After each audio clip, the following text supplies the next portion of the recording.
Chapter 125. Li Mu had been restless the entire morning, but when he saw Lu Hanyan, his heart suddenly calmed down. This was something that had never happened before. Without a doubt, this had something to do with what had happened last night. He turned his head to look at Lu Hanyan and asked, "The Union Pavilion is closer to home. Why did you pass by the county yamen?" Lu Hanyan naturally wouldn't tell Li Mu that it was because she missed him and couldn't help but come over to take a look. Her eyes looked around and said as if nothing had happened, "Can't I just pass by for a walk?" Li Mu looked at her flickering eyes and seemed to realize something. He said in surprise, "Could it be that you also?" Lu Hanyan said, "What about me?" Li Mu went straight to the point and asked, "Have you been thinking about me this morning?" "Stop dreaming. Why would I think about you?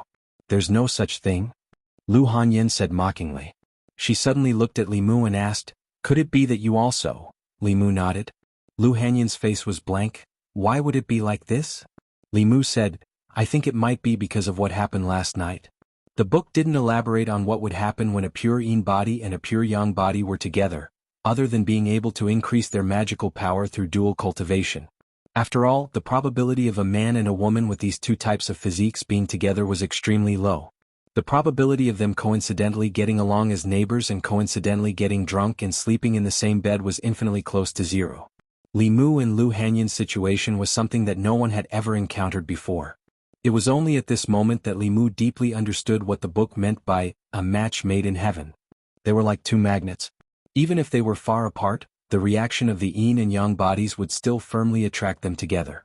Just lying on the same bed for one night, he couldn't help but think about her hundreds of times. After a long time, Li Mu might really fall head over heels in love with her. Lu Hanyan obviously realized the seriousness of the matter and asked worriedly, "What should we do?" Li Mu thought for a while and said, "When you miss me, recite the clear heart formula." Lu Hanyan frowned and said, "But I can't recite the clear heart chant all the time, right?" Li Mu asked in surprise, "You're thinking about me all the time?" Lu Hanyan glared at him angrily and said, "It's all your fault. Why did you insist on drinking wine?" Li Mu was speechless for a while. Although it was Lu Hanyan who proposed to drink last night, she also did it for Li Mu. Li Mu blamed her at this time. It was a bit too inhumane. He didn't expect that the yin-yang body would be so strange. Just practicing hand-in-hand once was enough to make him addicted. He thought for a while and said, "It can't always be like this. As long as we don't see each other for a while, it should be fine." Lu Hanyan rolled her eyes at him and said, "Do you think I want to see you every day? We're neighbors. How can we not see each other?" Li Mu said, "In half a month I will be transferred to the county office. At that time you won't see me anymore." After Li Qing left, Li Mu thought carefully and finally decided to leave. The 10 provinces world was so big. If he stayed in the small Yangqiu County all his life, it would be a waste. Whether it was the condensing of the two souls or the cultivation resources after condensing the soul, Yangqiu County could no longer satisfy his needs.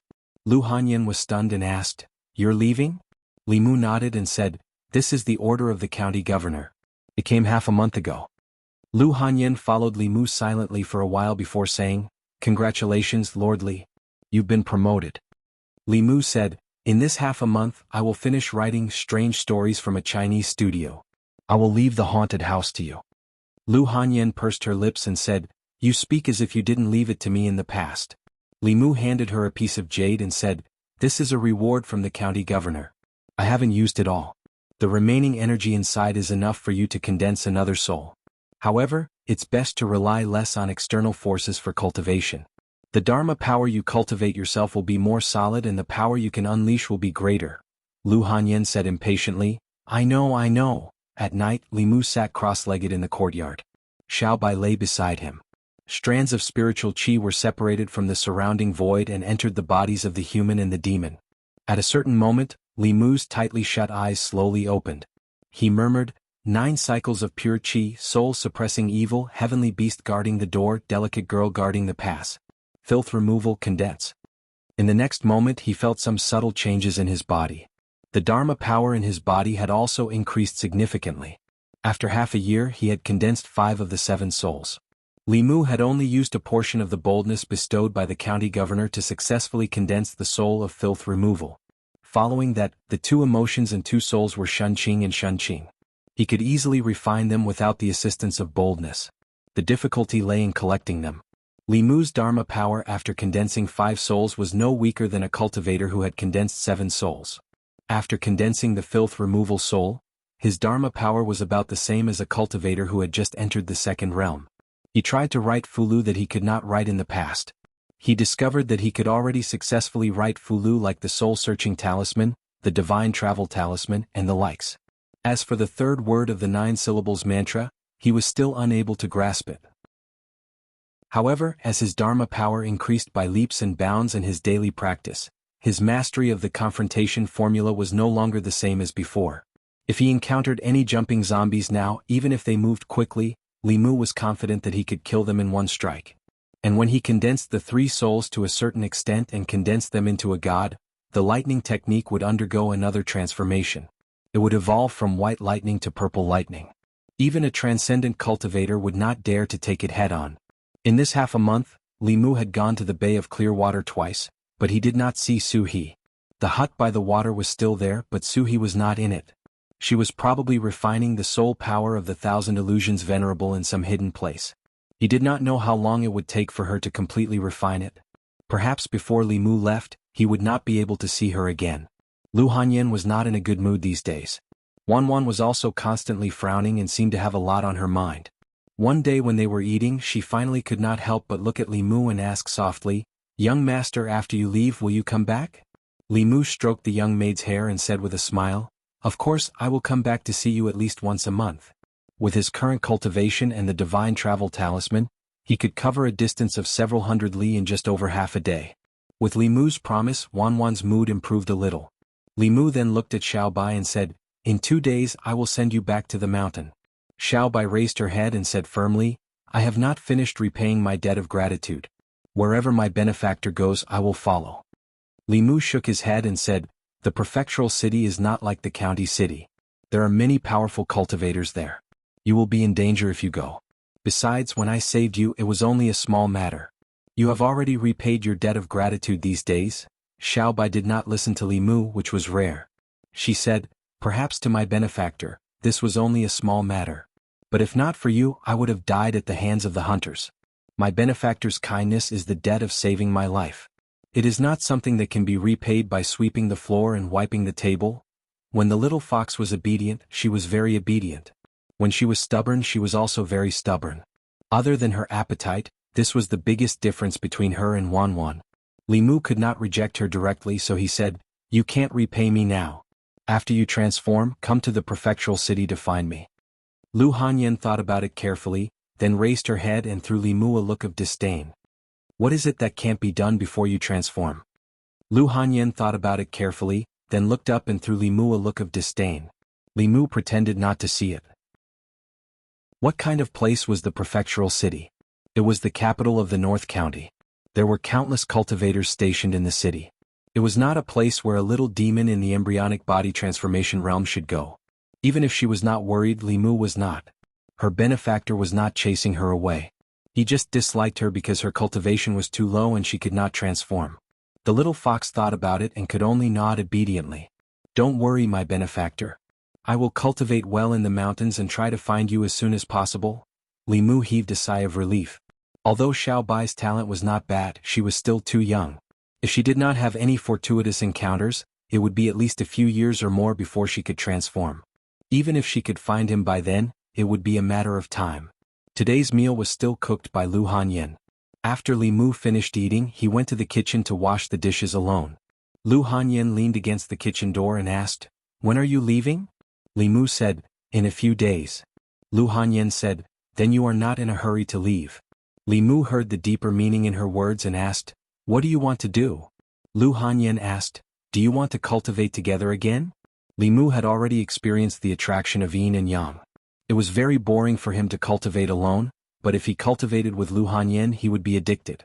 After cultivating together once he would want to do it a second time, a third time. It was not easy to forget that feeling. Li Mu hesitated and said, "Have you forgotten the feeling after the last cultivation?" Lu Hanyan had already restrained herself for a few days. She said unhappily, "Anyway, you are leaving in a few days. This is the last time. Just tell me you are not coming." Li Mu thought about it and said, "Wait for me to finish washing the dishes." Lu Hanyan walked in and said, "I will help you." A moment later, in Li Mu's room, the two of them sat cross-legged on the bed with their hands pressed against each other. Li Mu circulated the mana in his body into Lu Hanyan's body. After circulating it once, it returned to his body. This kind of incomplete dual cultivation, circulating one cycle of mana like this, was equivalent to 3 cycles of cultivation by himself. However, although this method would increase the speed of cultivation, Li Mu's mind was filled with Lu Hanyan for the next day. Presumably she was the same as him. The next day, after eating, Lu Hanyan glanced at Li Mu and asked, "Are you coming or not?" Li Mu said in surprise, "Didn't I say yesterday that that was the last time?" Lu Hanyan glanced at him and said, "Stop talking nonsense. Are you coming or not?" What a woman with no self-control. Li Mu complained in his heart and said, "I'm coming." The third day, Li Mu stood in the courtyard practicing his sword. Lu Hanyan walked in from outside and asked, "Coming?" Li Mu put down his sword and nodded. "I'm coming." The fourth day, Lu Hanyan flew over from the other side of the courtyard wall and gave Li Mu a look. Li Mu returned her look and silently walked towards the bedroom. The fifth day, Li Mu did not carry out incomplete dual cultivation with Lu Hanyan because he was leaving tomorrow. Today he had to send Xiaobai back to the mountain. Chapter 126. Li Mu stuck on the divine travel talisman and hugged the little fox as he traversed through the dense forest. According to Xiaobai, its parents were killed by an even more powerful demon not long after it was born. It was Granny who raised it. A few other little foxes of the same clan grew up with it. Li Mu hugged it and asked, "Where is your home?" Xiaobai pointed ahead with its claws and said, "It's in the valley ahead." The fox clan was considered the weakest among the demons. They were not large in size and did not have sharp fangs or claws. They were at the bottom of the food chain. Therefore, when they cultivated, they had to avoid other ferocious beasts and demons. In Xiaobai's clan, only Granny was a 3-tailed demon fox. The rest were just little fox demons who had formed their embryos. This valley was considered hidden. When Li Mu carried Xiaobai to the entrance of the valley, Xiaobai jumped out of his arms and ran towards the valley while shouting happily, "Granny, Granny, I'm back!"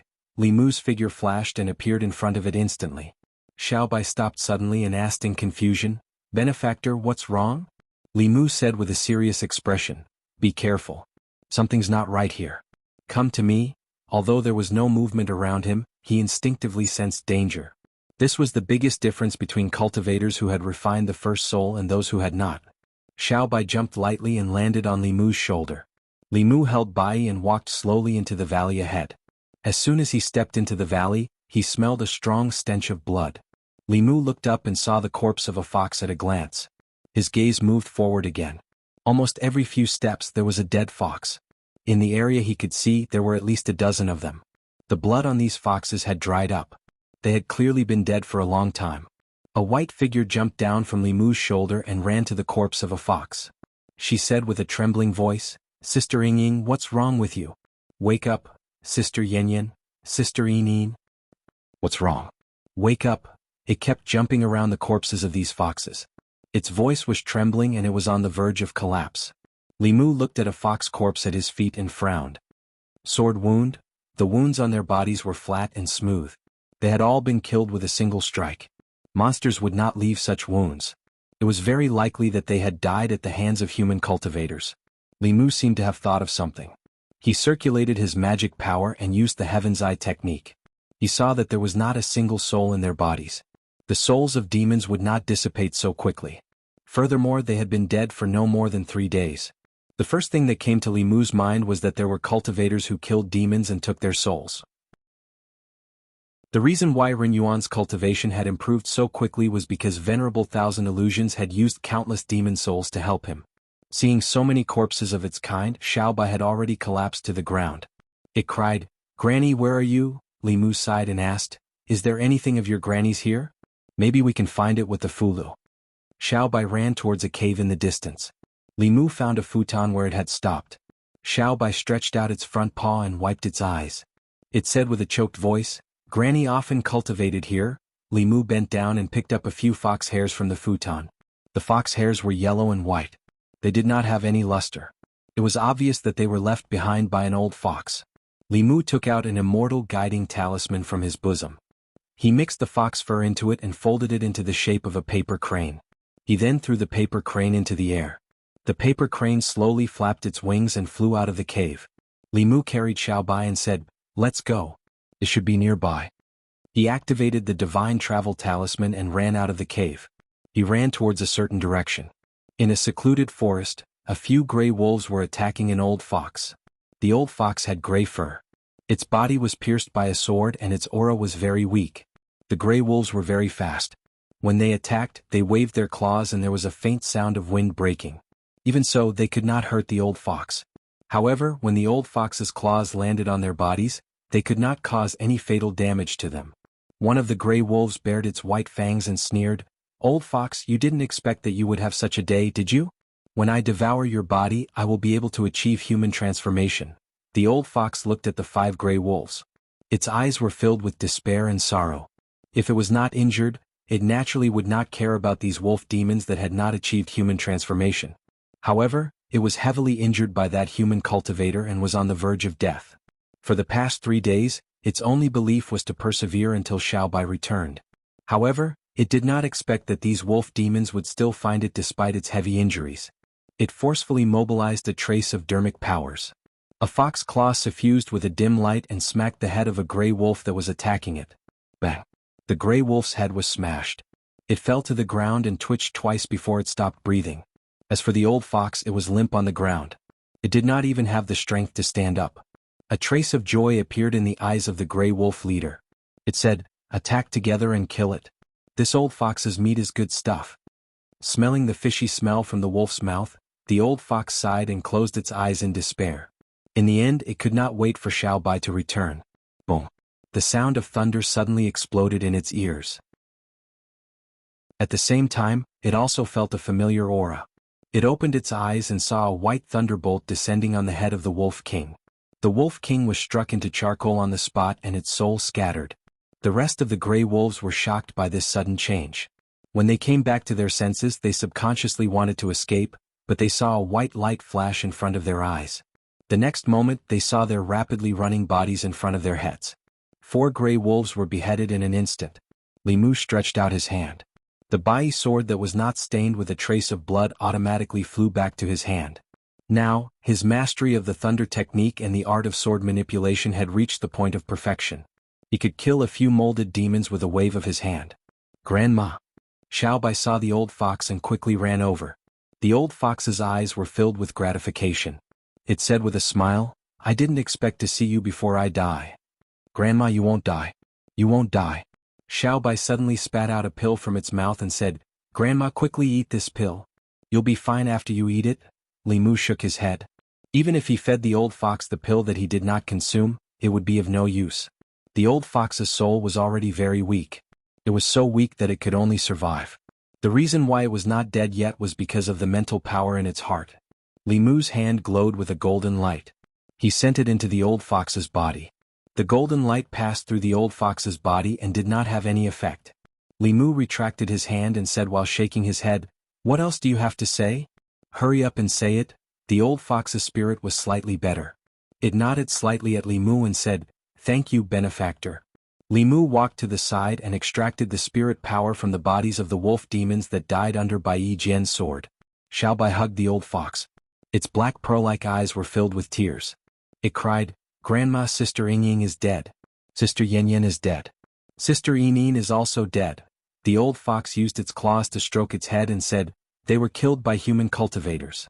Promise me before your cultivation is strong enough, don't avenge them." The old fox's claws brushed past. The image of a human cultivator appeared in Xiaobai's mind. It wiped its tears and gritted its teeth. "Grandma, don't worry. I will definitely avenge them." The old fox coughed a few times and its breath became even weaker. It used its last bit of strength to turn its head and looked at Li Mu. Its eyes were filled with pleading. It did not speak, but Li Mu knew what it wanted to say. He nodded and said, "Don't worry. I will take good care of Xiaobai." The old fox's only wish had been fulfilled. It used its front claws to grab Xiaobai and said happily, "You have to listen to your benefactor. Stay by his side and serve him well." Xiaobai choked with sobs and nodded. She said sorrowfully, "Grandma." The old fox's pupils began to dilate. In the final moment of its life, it poured all of its spirit power into Xiaobai's body. Under the impact of this powerful force, Xiaobai instantly fainted. In the nameless valley, Xiaobai knelt in front of a few protruding graves. It was as if she had lost her soul. Her originally white fur had become rather translucent. The old fox had been in human form for a long time. In a few more years, it might be able to condense a demon core and become a fourth-realm demon cultivator. Most of its spirit power had been sealed in Xiaobai's body. Once she completely absorbed and refined it, it would be time for it to transform. Li Mu stood silently by its side, accompanying it silently. After an unknown period of time, it finally stood up and sniffed. It glanced at the graves one last time and said, "Benefactor, let's go." Li Mu bent down and picked it up, slowly walking out of the mountain. He had originally wanted to send it home, but he never expected something like this to happen. Its entire clan had died tragically. Its only relative had died before its eyes. No matter what, Li Mu could not let it cultivate alone in the mountains. However, he was about to head to the provincial government. That was a completely unfamiliar place. Li Mu did not even know if he could take care of himself, let alone bring a little fairy with him. Even if he wanted to bring it with him, Li Mu had to first gain a firm foothold in the provincial capital and have the strength to protect it. When they returned home, Xiaobai was still immersed in grief. She silently returned to her room. A while later, Lu Hanyan walked over from next door. When she walked into the courtyard, she glanced at Li Mu. Li Mu knew what she meant. He said, "I'm leaving in 2 days. After I leave, I have something to ask of you.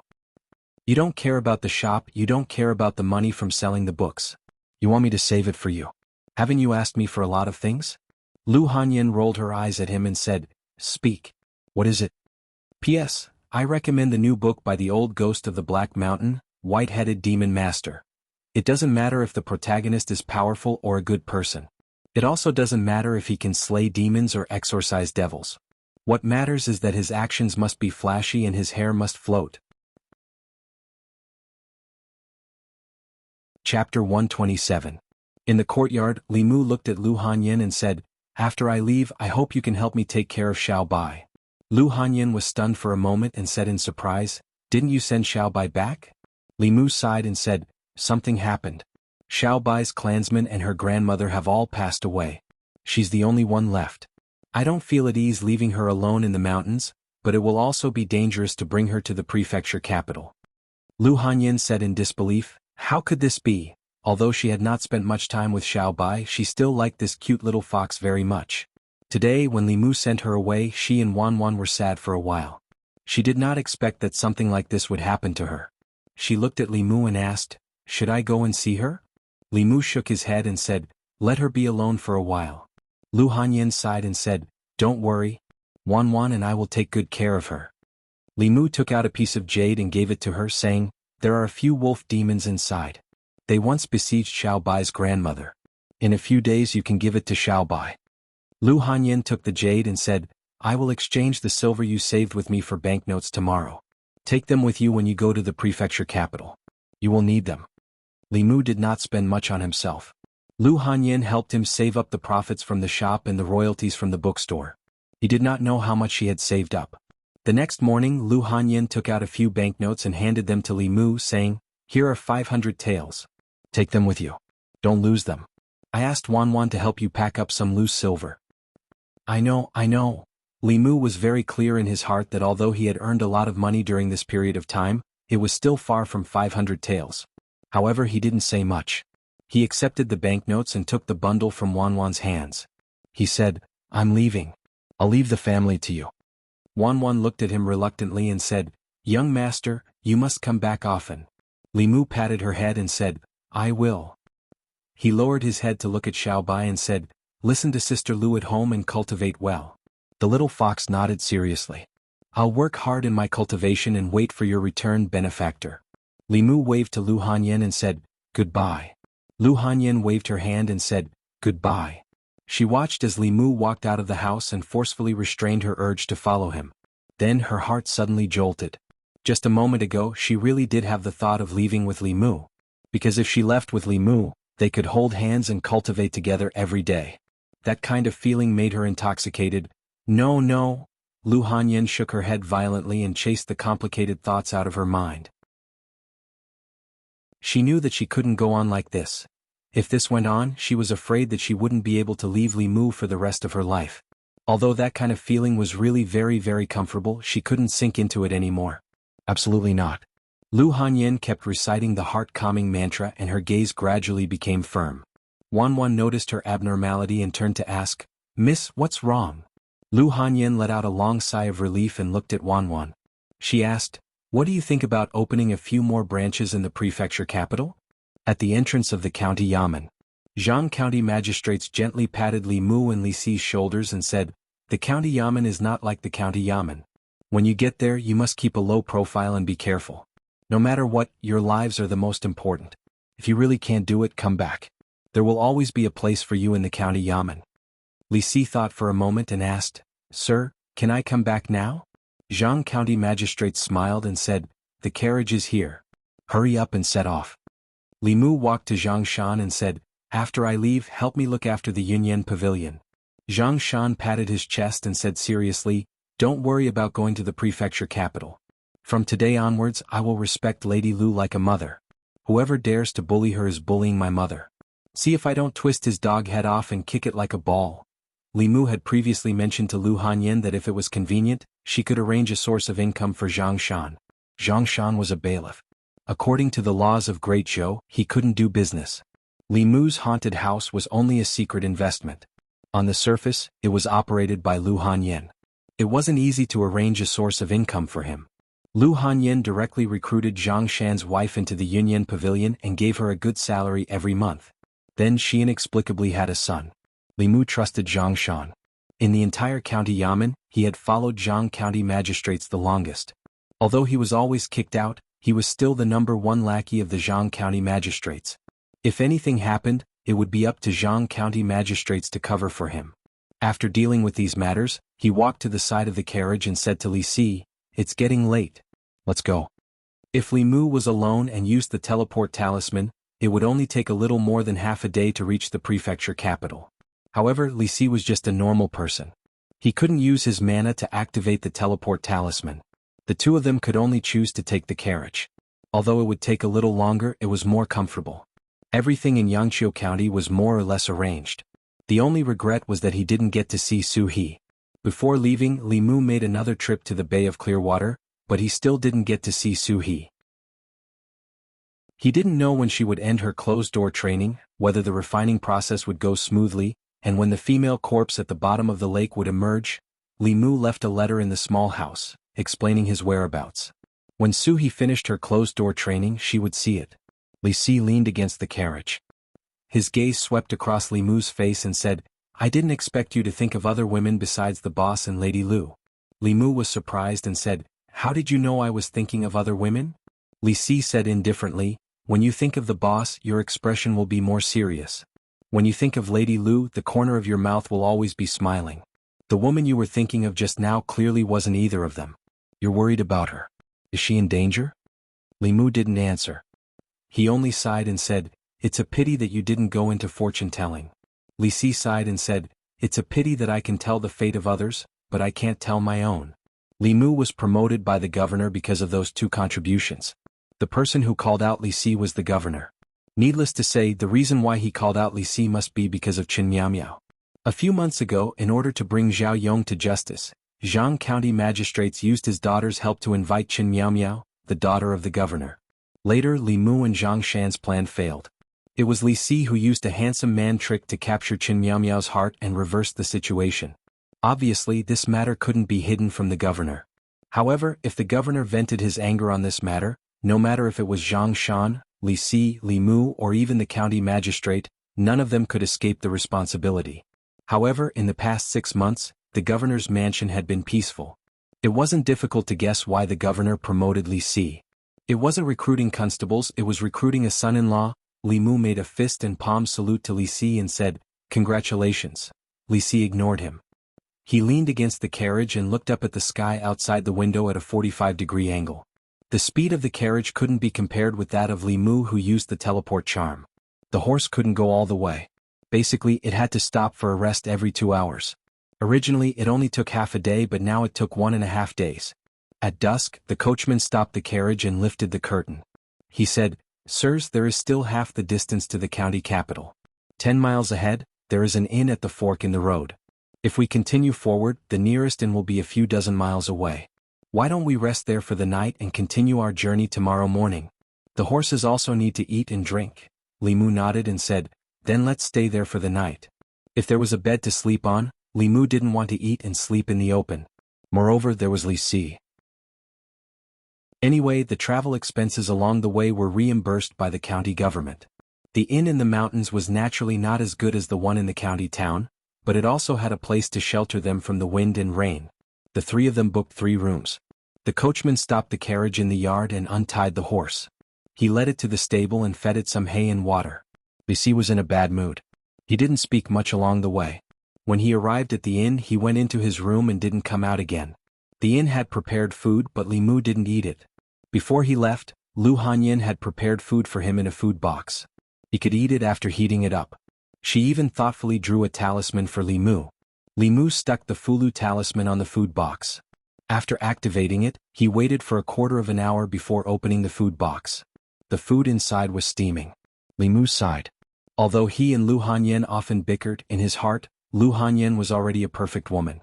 She wasn't as obedient as Wan Wan, and she wasn't as powerful as Li Qing. However, Wan Wan and Li Qing weren't as good as her in many aspects. If someone could marry her, he would be convinced by her after 3 lifetimes of hard work. It was a pity that such a woman didn't like men. After Li Mu finished eating, he put the food box away. He lay on the bed and slept without his clothes on.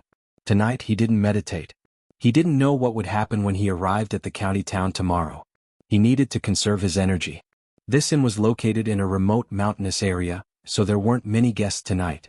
There were only a few rooms that were lit up. After night fell, as time passed, the lights in each room were gradually extinguished. After midnight, only the lanterns in the corridor were still lit. When everything was silent, the candlelight in the lanterns in the corridor outside Li Mu's room suddenly flickered. 2 invisible shadows passed through the door and floated in. One of the ghostly shadows floated directly to Li Mu's window. Looking at the sleeping Li Mu, she exclaimed, "Sister, quickly come and look. This person is so handsome." The other ghostly shadow said unhappily, "Don't be silly. Quickly absorb his yang energy. If you go back late, you'll be scolded." The ghostly shadow in front of the bed floated above Li Mu's body. Looking down, she couldn't help but say, "Sister, he's really handsome. His skin is so soft and tender. I can't bear to suck him." As her voice fell, her soul suddenly swayed. She murmured, "Sister, why do I feel a little dizzy? You can't do anything well. I'll do it myself." The other ghostly shadow floated over and said unhappily. When she bent down, she was also stunned for a moment. She couldn't help but say, "You don't say this person's life is really beautiful. Why do I feel a little dizzy too?" Chapter 128. Other than lust, Li Mu could also collect the desire to see, listen, and touch. As long as it was within the 6 desires, it could help him cultivate. He originally thought that these desires could only be absorbed from humans. He didn't expect that ghosts could do it as well. These 2 female ghosts who had snuck into the inn to absorb his yang qi and covet his appearance had instead been absorbed by him. The desire to see was one of the 6 desires. Like the other 6 emotions, when it was contained in the body, there wouldn't be any special feelings. However, if it was extracted, it would feel as if the body was hollowed out. This was the same whether it was a human, a demon, or a ghost. Yang qi was produced by the 7 souls of humans and contained in the body. It was greatly beneficial to ghosts and demons. When a human's yang qi was absorbed, they would be weak for a period of time. After that, the yang qi would be automatically replenished by the 7 souls. If one absorbed too much at once, or if one's yang qi was absorbed too often, there was a possibility of dying. In comparison, directly seducing a person's soul was more effective than absorbing their yang energy. However, it would directly cause a death and attract the attention of the authorities. Therefore, some ghosts who had evil intentions but didn't dare to kill people would secretly absorb their yang energy when they were asleep. As long as they didn't absorb too much, the person whose yang qi was absorbed would at most feel a little dizzy and weak when they woke up the next day. They would recover quickly and wouldn't be suspicious. Before they absorbed the yang qi, they would be weakened first. The 2 female ghosts at the level of resentment stood beside Li Mu's bed, not knowing what to do. They had never encountered such a situation before. After a moment, the older female ghost thought for a moment and asked, "Do you want to try again?" The two ghosts looked at each other and bent down at the same time. Facing Li Mu, they gently sucked. On the bed, Li Mu, who was sleeping, suddenly opened his eyes. His hands reached out from under the blanket and stuck two Fulu's on their bodies. The two ghosts maintained their bent posture and froze there, unable to move at all. Their expressions were full of shock. Li Mu got down from the bed, coldly snorted and said, "Absorbing people's yang qi to cultivate, you two ghosts, how dare you?" Those who could use Fulu were almost all cultivators. It was as easy as flipping one's hand to exterminate a vengeful spirit like them. The older female ghost's body trembled as she begged, "Immortal Master, please spare our lives. We only absorbed some yang energy. We have never harmed anyone. Immortal Master, please spare us." Li Mu glanced at them and said, "Do you think you can still talk to me nicely if you've harmed someone?" There was a huge difference between a ghost that cultivated on its own and one that harmed others. Ghostly cultivators relied on yin energy and spiritual energy. Ghosts that refined yin qi to increase their cultivation were bursting with yin qi. On the other hand, ghosts like Su He, who cultivated by guiding spiritual aura, had overwhelming spiritual aura. However, if it were a ghost that relied on consuming the soul essences of humans to swiftly raise its cultivation, the resentment and malevolent aura on its body would soar to the heavens. Just by getting close to it, one would feel extremely uncomfortable. It was the same principle to distinguish between monsters and zombies. Xiao Bai and the snake demon had very pure demonic aura. However, monsters that had consumed human blood would have a tainted blood aura in their demonic aura. The zombies in Zhou County that drank human blood and the corpses that were nourished by spiritual energy under the Bay of Clearwater were also very different. These two female ghosts only had yin qi and no malevolent aura. Obviously they had never harmed anyone. Otherwise, Li Mu would not have taken out the ghost-locking talisman, but the ghost-slaying talisman. Li Mu waved his hand, and the Fulu on the two female ghosts automatically floated down and flew back to Li Mu's hand. After his magic power had greatly increased, he had learned two more supernatural powers. One was called Tu, and the other was called Tu, which was the ability to control objects remotely. Although Li Mu could currently control some extremely light objects, there was no upper limit to the power of this supernatural power.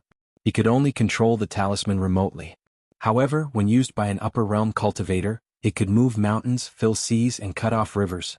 Although they had regained their mobility, the two female ghosts still did not dare to leave. They stood beside the bed, trembling.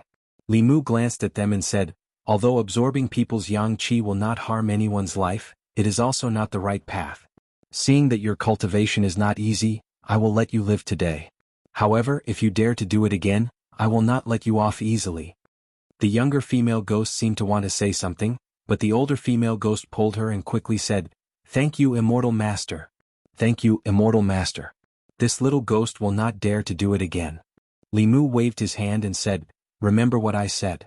Go." The older female ghost bowed again and said, "This little ghost will take her leave." After saying that, she dragged the other female ghost and fled in panic. After the two female ghosts left, Li Mu did not go to sleep. He picked up Bai and checked the Fulu on him. Then he walked out of the inn and threw out a ghost-seeking talisman. His figure followed the talisman and soon disappeared in a certain direction. It was already late at night.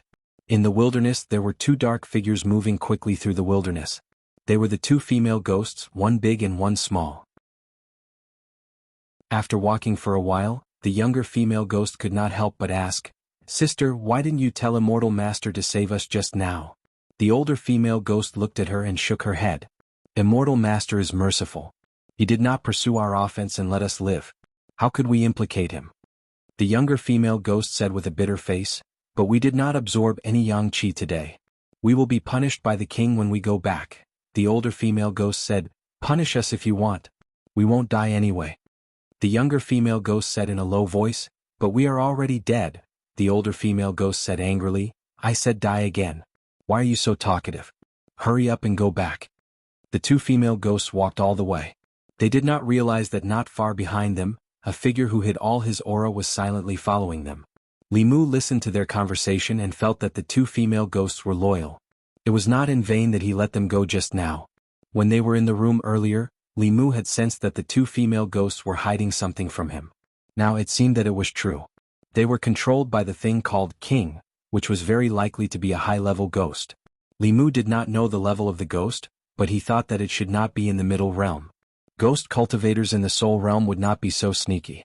Suhi was the most obvious example.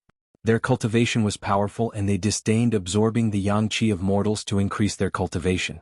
Only weaklings who had not reached the middle realm would covet this little bit of mortal yang qi. Although it was better to avoid trouble when they were outside as a constable, Li Mu could not help but follow them because of the professional habit he had developed in the past half a year. If the evil ghost was ordinary, he would directly eliminate it. It could be considered as eliminating evil for the people and worthy of his clothes. If the evil ghost was too strong, Li Mu was already fully armed and prepared to run at any time. He would report this matter when he returned to the county office. However, thinking about it, there would not be any soul realm ghosts in the wilderness, so there was nothing to be afraid of. The two female ghosts floated all the way. In about half an hour they arrived at a desolate tomb. Li Mu followed them, but the two ghosts were nowhere to be seen. He looked around and found that the terrain was low. It was a place where Yin gathered. Ordinary ghosts and demons would like to use this place as their nest. A thick old tree stood there alone. There was a big hole at the bottom of the tree. The two female ghosts had disappeared near the hole. Li Mu continued to use the breath concealment technique. Just in case, he stuck 2 breath concealment talismans on his body. Under the tree roots, only 2 people walked side by side through the hole. After dozens of steps, their eyes suddenly opened up. From the outside, this was just a wasteland, but there was a different world underground. The cave was brightly lit by candles. A ferocious-looking evil ghost sat on a stone chair in the cave. 2 female ghosts knelt at his feet, trembling. In the cave there were more than 10 ghosts scattered around. The evil ghost looked down at them and asked coldly, "Where is the yang qi you absorbed?" The little female ghost knelt on the ground, her body trembling. She could not say a word. The big female ghost raised her head and said nervously, "My king, we didn't meet any living people." There are no guests in the inn today," the evil ghost said indifferently. "You know what will happen if you return empty-handed, right?" He stretched out his hand and a cloud of black gas surged out of his hand. In an instant, it condensed into a whip shadow. He whipped the big female ghost. The female ghost's body trembled, and even her soul shadow became a little illusory. The evil ghost whipped the little female ghost again. The big female ghost pounced on the little female ghost and blocked the whip for her. She suppressed the pain and said, "She's still young. My king can punish me, you're kind-hearted." The evil ghost whipped a few more times before saying, "Get lost. If you're so useless next time, this king will swallow you directly to avoid trouble." The little female ghost supported the big female ghost and leaned against the wall of the cave. He transferred some of his soul power to her. Her body was slightly more solid than before. At this time, another 2 ghosts ran up and carried an unconscious young man. They said flatteringly, "My king, we caught a living person today for your enjoyment." The wraith looked at the human youth with a satisfied look in its eyes.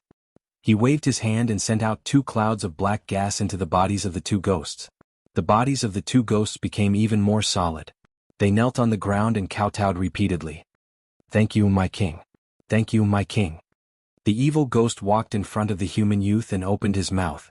He said, "After swallowing the souls and flesh of a few more living people, I'll be able to break through to the soul realm. At that time I'll definitely be put in an important position by His Highness. Where should I eat first?" He slowly approached the young man and stretched out his arm. Black gas surged on his arm and gradually turned into a ghost claw, slowly reaching for the young man's neck. Just as the ghost claw was about to touch the young man, a silver light suddenly flashed in the cave. A claw filled with ghost chi was cut off and fell to the ground. The evil ghost's face was ferocious. He covered his broken arm and said angrily, "Who is it?" Bai's sword flew back and landed in Li Mu's hand. Li Mu appeared and slowly walked out of the cave. Chapter 129. Just as Li Mu had guessed, this ghost's realm had not reached the spirit realm, so there was no need for him to hide. When the little female ghost saw Li Mu, she said in shock, "Immortal master." A ghost claw had already grown out of the broken arm of the evil ghost. The ghost stared at Li Mu and said coldly, "Human cultivator." It was rather afraid of Bai in Li Mu's hand. It glanced at the ghosts in the cave and said sternly, "Kill him and leave his soul behind." After receiving the order from the evil ghost, other than the 2 female ghosts, the other 10 ghosts in the cave swarmed towards Li Mu. With a thought from Li Mu, Bai flew out again. These ghosts who were only at the resentful spirit realm were pierced through by Bai. Their spiritual bodies directly collapsed. When they gathered together again, they were already more than half illusory. None of them dared to charge forward again. When the evil ghost saw this, it roared and pounced towards Li Mu with 2 steel forks in its hands. Li Mu raised his sword to meet it. The sound of weapons colliding could be heard in the cave. The steel forks were filled with ghostly qi. It was obvious that they were not ordinary weapons. However, the evil ghost did not have any method to fight. From time to time it would be slashed by Li Mu. Although its cultivation was high and could recover quickly, it was still angry to the point of shouting. At this moment, Li Mu knew that Li Qing had put in a lot of effort for him. In a battle of the lower 3 realms, the depth of one's cultivation or magic power was not the decisive factor for victory. Although the evil ghost's cultivation was high, it could not gain any advantage at this moment. The evil spirit was no match for Li Mu in close combat, so its body simply exploded, forming an extremely dense ghostly fog, which instantly filled the entire cave. Li Mu stood in place without moving. He knew that the ghost was hiding in the black fog, waiting to give him a fatal blow. His lips moved slightly, and his body emitted a dazzling golden light, repelling the black fog 3 meters away. So it's a monk. The evil spirit screamed in fear. It seemed to realize that Li Mu was not someone to be trifled with. It shouted in the fog, "Monk, listen to me. I am a ghost general under the command of Chu Jiang of Gojoseon. Take this man away and we will mind our own business. How about that?" The evil spirit's voice exposed his position. As soon as he finished speaking, a thunderclap exploded from the direction of his voice. After the drastic increase in his mana, Li Mu's usage of the thunder technique had already reached the stage where he could determine the location by listening to sound.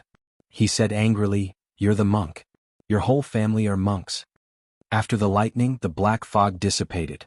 The evil spirit lay paralyzed on the ground, its aura extremely weak. Li Mu was slightly surprised in his heart. That bolt of lightning had clearly struck him, but it didn't cause his soul to scatter. This evil ghost could be considered to have some ability, however, it didn't matter. It was just a matter of adding another bolt of lightning. He held his sword and walked in the direction of the evil spirit. The evil spirit's face was filled with shock. It shouted, "I am under the command of Chu Jiang of Gojoseon. If you dare to kill me, Chu Jiang of Gojoseon will not let you off." Boom. Another bolt of lightning fell and landed on the evil spirit's body. He didn't even have time to scream before his ghost body directly collapsed. The king's soul was scattered by the sudden intrusion of a human cultivator. The remaining dozen or so ghosts in the cave were frightened and fled in all directions. Under Li Mu's heaven's eye, these ghosts all carried resentment and evil aura. At a glance it was obvious that they were not good ghosts. Li Mu's hand seal did not dissipate. Lightning flashed in the cave. Soon the dozen or so wraiths here disappeared from his eyes.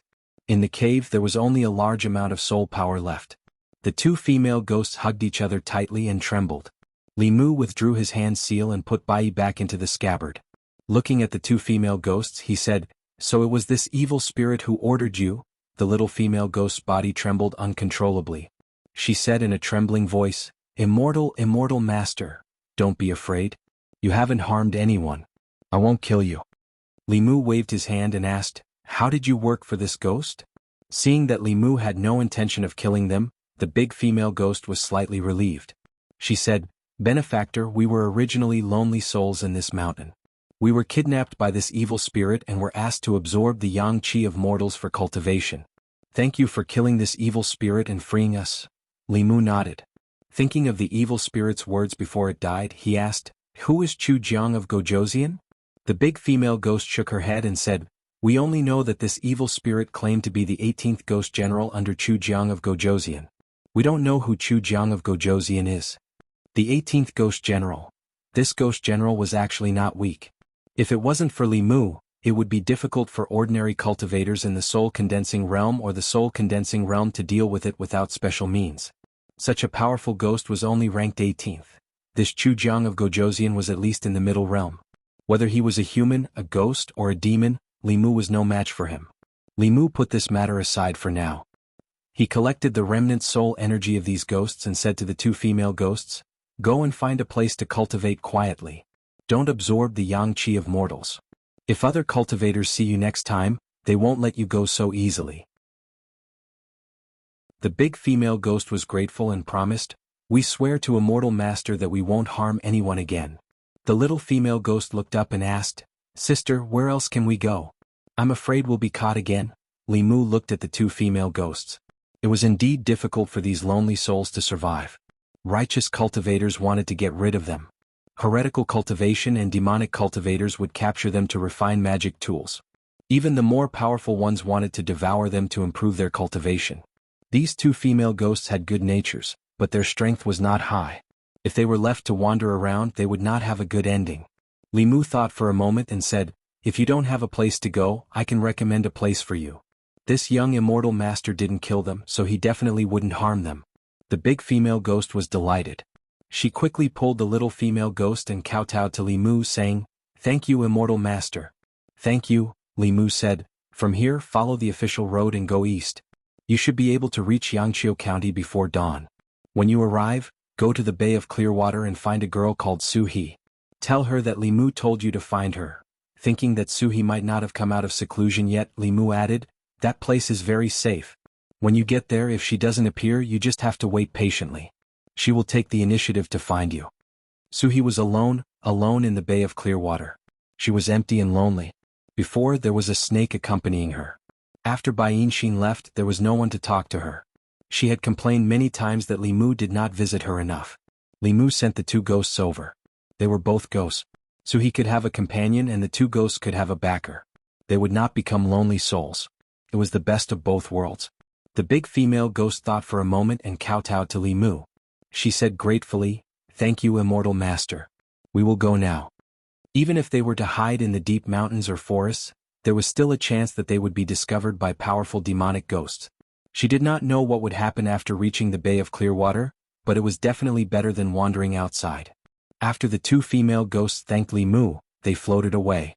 Li Mu walked to the side of the young man on the ground. He leaned over and pushed his shoulders, saying, "Wake up." The young man's eyebrows twitched. His face suddenly revealed a frightened expression. He shouted, "Ghosts, there are ghosts," Li Mu said indifferently. "Those evil ghosts have been killed by me. You can go home." The young man looked around in fear. Sure enough, he found that those terrifying ghosts in the cave had disappeared. In front of him stood a young man. He had a handsome face and held a long sword in his hand. He was wearing a bailiff uniform, which gave him a great sense of security. His heart gradually calmed down. He looked at Li Mu and asked in a low voice, "Was it you who saved me?" Li Mu said, "Fortunately, I was free tonight. Otherwise, you would have been eaten by those evil ghosts." He slowly walked out of the cave. The young man crawled up from the ground and followed behind him. Li Mu walked out of the cave and asked, "Where do you live?" It was the middle of the night. If he let the young man go back alone and met some evil ghosts on the way, Li Mu's efforts would be in vain. The young man said, "I live in the county town." County town? Li Mu did not expect such a coincidence. He grabbed the young man's shoulder and said, "Then come with me. I will take you back tomorrow." The young man's body rose into the air. Li Mu carried him in the direction of the inn. On the way back to the inn, Li Mu could not help but sigh. A few months ago he was also grabbed by Li Qing. At that time, a small vengeful spirit could take his life. Now he could kill a third-level evil ghost all by himself. He could truly hold his own.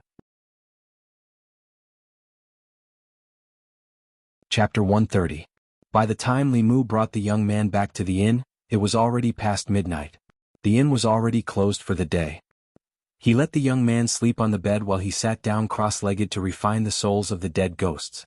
The cultivation method of the second level of Taoism was to continuously condense and strengthen the three souls. Apart from refining the soul on a fixed day every month, one could also borrow the soul power of others. In theory, as long as one had enough courage and soul power, refining the soul and condensing the soul within a month would not be a problem. However, the realm that was created this way was just a facade. The mana was also like Renuance. Fighting with cultivators of the same level was suicide. Li Mu did not plan to condense the soul too early. He planned to completely refine the soul power to the extreme and use it for himself before preparing to condense the spirit. The youth sat on the bed and asked Li Mu, "Are you a constable from the county capital?" Li Mu nodded and said, "You can say so."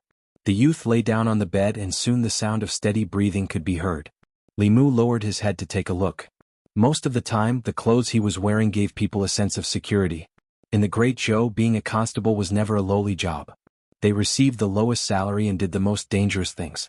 They often faced death and silently protected the safety of the people. This was the reason why the people trusted them. In the beginning, Li Mu did not care about the identity of a constable. His original goal was to stay in the county government and stay by Li Qing's side to protect his life. But when he saw a life that should have been gone come back to life in his hands, the satisfaction he felt was something he had never experienced in storytelling or acting. Perhaps this was the meaning of this job.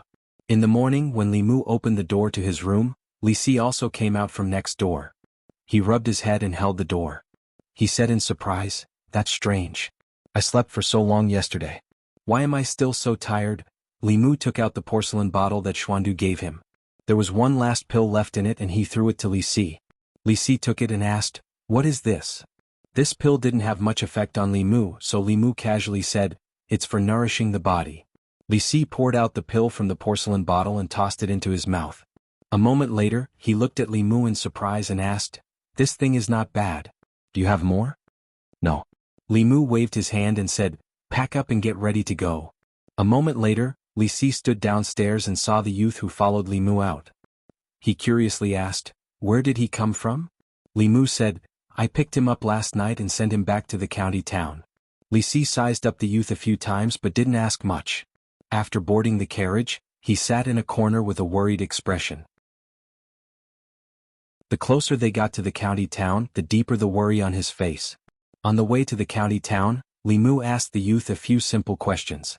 He learned that his surname was Su and his name was Hao. His family had a small business in the county town. Yesterday he snuck out of his house and ran out of the town to play. Unknowingly he played until it was dark and accidentally lost his way. Coincidentally he encountered two ghosts and was captured. He almost became the ghost's food. The carriage traveled for a few hours and finally arrived at the county town at noon. As the capital of the North County, the county town looked much more imposing than Yangqiu County Town from the outside. The city walls were tall and the gate could allow two carriages to pass side by side. There was an endless stream of people at the gate. The coachman drove the carriage into the county town. Li Mu lifted the curtain and said to the youth, "We've arrived at the county town. Quickly go back. Don't run around alone in the future. The next time you meet those things no one can save you." The youth bowed to Li Mu and thanked him. He jumped off the carriage and ran into the crowd. The coachman stopped a passerby and asked for the location of the county office. Then he started the carriage again. The county town of the North County was directly managed by the county governor. There was only one county office in the city. In the office there were the county governor, the county deputy, and the county lieutenant. The county governor was responsible for all the affairs in the county. The county deputy's duty was to assist the county governor. As for the county lieutenant, he was mainly responsible for the security of the county. Li Si leaned against the carriage and sighed again. Li Mu said, "Didn't you say last time that Miss Chen was a good girl? Why are you sighing now?" "She is a good girl, but I didn't say that I would marry her." Li Si sighed and said, "My life plan is not like this." Li Mu said in surprise, "You have a life plan?" Li Si glanced at him and said, "If you don't even have a life plan, what's the point of living?" Even Li Si had a life plan. Li Mu thought about it and felt that he had to plan his life well. He was very clear about the short-term plan for his life. He had to condense the last two souls and become a complete person to make up for the final flaw on the path of cultivation. During this period of time, he had been trapped by the half-year deadline and had no time to plan his future. He looked at Li Si and asked, "What is your life plan?" Li Si said, "I want to play for a few more years. When I'm 30 years old, I'll find an honest girl to marry." "How did the honest girl offend you?" Li Mu spat and said, "She's really a jerk." Li Si glanced at him and mocked, "Do you think you're better than me?" Li Mu asked, "What's wrong with me?" Li Si snorted and said, "If you don't like a girl, you shouldn't be too good to her. Otherwise you won't be able to pay off this debt of love in this lifetime. Boss Lady Lu, that little maid, and the girl you missed before you left, how much do you owe?" Li Si looked at Li Mu with disdain and said, "I'm just playing around with those girls in the brothel. I only enter their bodies and never enter their lives. What about you? You treat these girls too well, but you don't take the initiative, refuse, make promises, or take responsibility. Between the two of us, who's the bad guy?" Li Si actually thought that he was inferior to him. This made Li Mu somewhat difficult to accept. He looked at Li Si and asked, "Boss is good to me and I'm good to her. Is that wrong?" Li Si said, "That's right." Li Mu said again, "Lady Lu is also my benefactor. She's good to me and I'm good to her. Is that wrong? Li Si shook his head and said, that's also right. Li Mu said again, I treat Wan Wan as my sister. I'm good to my sister. Is that wrong? Li Si looked at him and said indifferently. Do you want to see boss get married? Do you want to see Lady Lu get married? Do you want to see your sister get married? Li Mu thought seriously and looked at Li Si with guilt. He said, I'm sorry. I'm not a good person. Li Si patted him on the shoulder and said earnestly, I advise you to cherish the person in front of you. Cherish him while he's still by your side. Don't wait until it's too late to regret when you lose him. Li Mu thought for a moment and asked, You mean I should have expressed my feelings to boss at that time? Li Si shook his head and said, It's useless. Your relationship with boss hasn't reached that stage. Boss won't stay for you and you can't keep her. Li Mu sighed softly. In fact, he knew this better than Li Si. He asked again, So you mean I should cherish Lady Lu? I want you to cherish me. Li Si grabbed his arm and said, If something happens to me, who will care about your relationship? Chapter 131. Li Mu used to feel pretty good about himself, but it was Li Si who constantly reminded him and made him recognize himself. Li Si's words made sense. Li Mu had never been in love in his 2 lifetimes. Without Li Si he would have one less relationship mentor. But an arm can't twist a leg. Whatever the governor wanted to do to Li Si, he couldn't do anything. He could only comfort Li Si by saying, Life is like that. Since you can't resist, then just close your eyes and enjoy it. As his voice fell, the coachman lifted the curtain and said, Sirs, we've arrived at the county office. Li Mu jumped off the carriage and dragged Li Si down as well. After showing their transfer orders at the entrance of the county office, the bailiff smiled and said, Your new colleagues. If you go in now, you should be able to make it in time? Li Mu asked, Make it in time for what? The bailiff smiled mysteriously and said, You'll know when you go in. Li Mu and Li Si were led by this person into the county office and came to a very spacious courtyard. In the courtyard there were more than 10 people standing neatly. These people were all men and they were all wearing official uniforms. Li Mu looked over and found that they were all in the soul condensing realm. At the front was a middle-aged man wearing a purple official's uniform. He was actually in the soul condensing realm. The bailiff walked to the middle-aged man's side and pointed at Li Mu and Li Si. He said, Constable Zhao, these 2 are colleagues transferred from Yangqiu County. They just arrived at the county office. Do you want them to participate in this entry test? The middle-aged man looked at the 2 of them and said, The 2 of you stand in line. Although Li Mu and Li Si didn't know what the entry test was, they still stood with the 10 people obediently. The middle-aged man only said one sentence from beginning to end.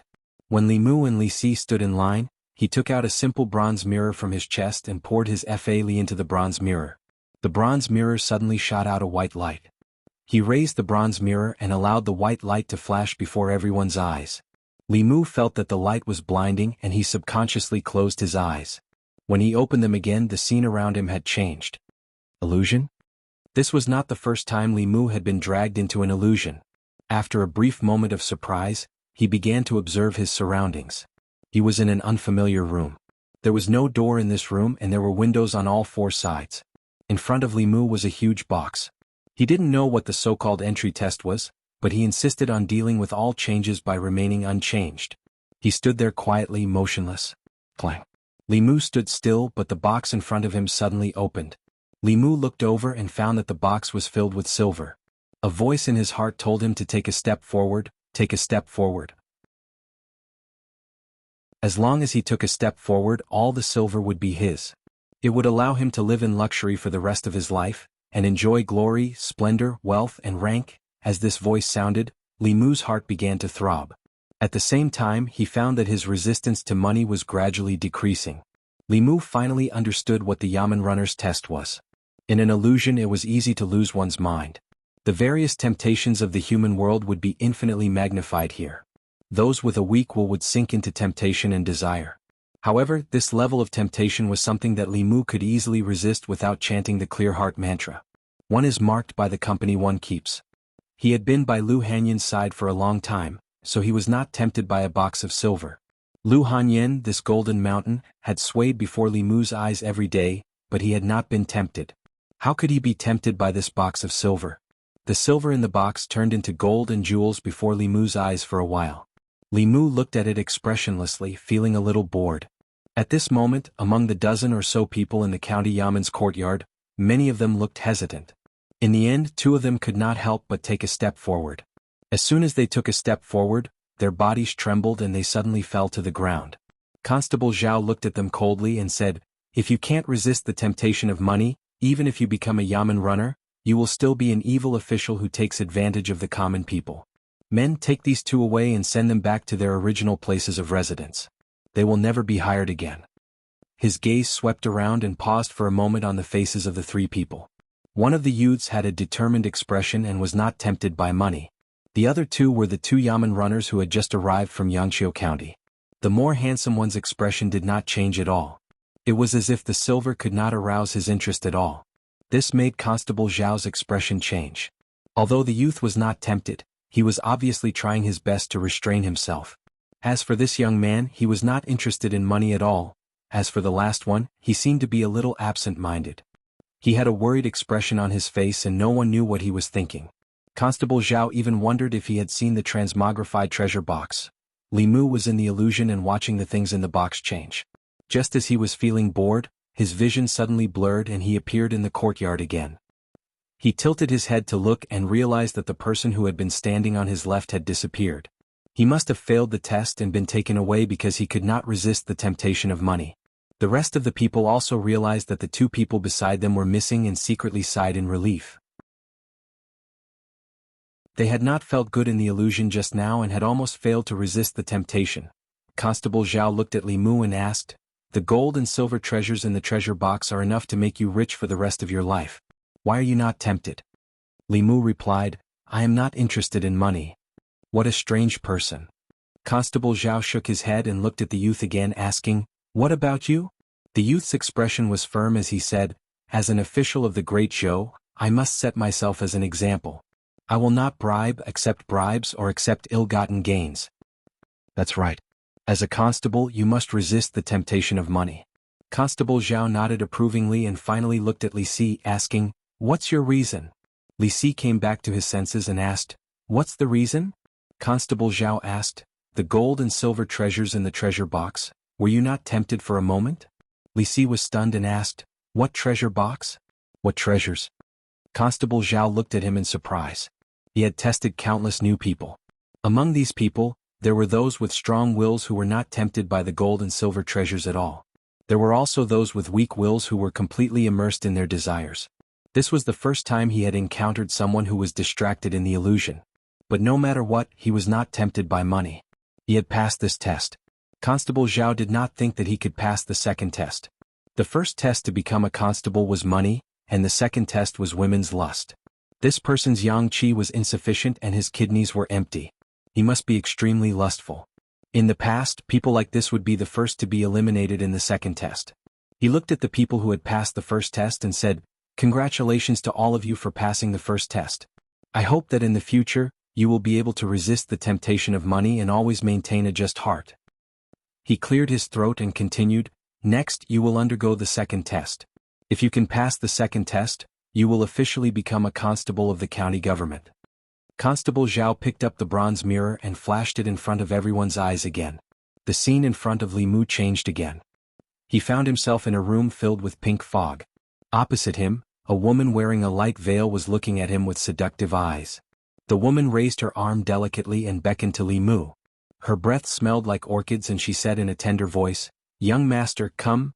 Being in the illusion, one's resistance to beauty would be greatly reduced. Without chanting the mind-clearing mantra, Li Mu's heart began to have the urge to take a step forward. At this moment, Lu Hanyan's figure unconsciously appeared in his mind. Thinking of Lu Hanyan and looking at the woman again, Li Mu suddenly felt dull. Whether it was in terms of appearance or figure, the two of them were worlds apart. It would have been better if they did not compare. Now that they were compared, he suddenly lost all his urges. Chapter 132. In the county Yamen, Constable Zhao stood in front of the crowd and carefully observed their expressions. Most of the remaining people looked like they were struggling with their inner desires. After a while, two of them could not help but take a step forward and collapsed to the ground. Constable Zhao looked regretful and waved his hand, "Take them away." A few bailiffs came forward and carried the two of them away. When Constable Zhao walked to the front of the youth, he saw that his face was flushed but his expression was still firm. His gaze was once again filled with admiration. He walked to Li Mu and saw that his expression was normal. He was not affected by the illusion at all. Not only that, but there was also a trace of reminiscence on his face. Constable Zhao praised in his heart. This young constable from Yangqiu County had a firm mind that was different from ordinary people.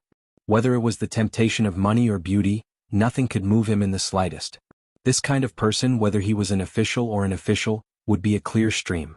I wonder what he's reminiscing about. Could it be his wife? To be able to think of such a method to break through the illusion, he must be a love-struck person. Constable Zhao looked at Li Mu and felt very gratified. This young constable from Yangqiu County had a firm mind and a high level of cultivation. He could be put to an important position. And that youth's mind was not bad either. He was a promising talent. With a bit of training he could be of great use. Finally, he looked at Li Si and his face was filled with astonishment. He had thought that this person would be the first to succumb to the temptation of beauty.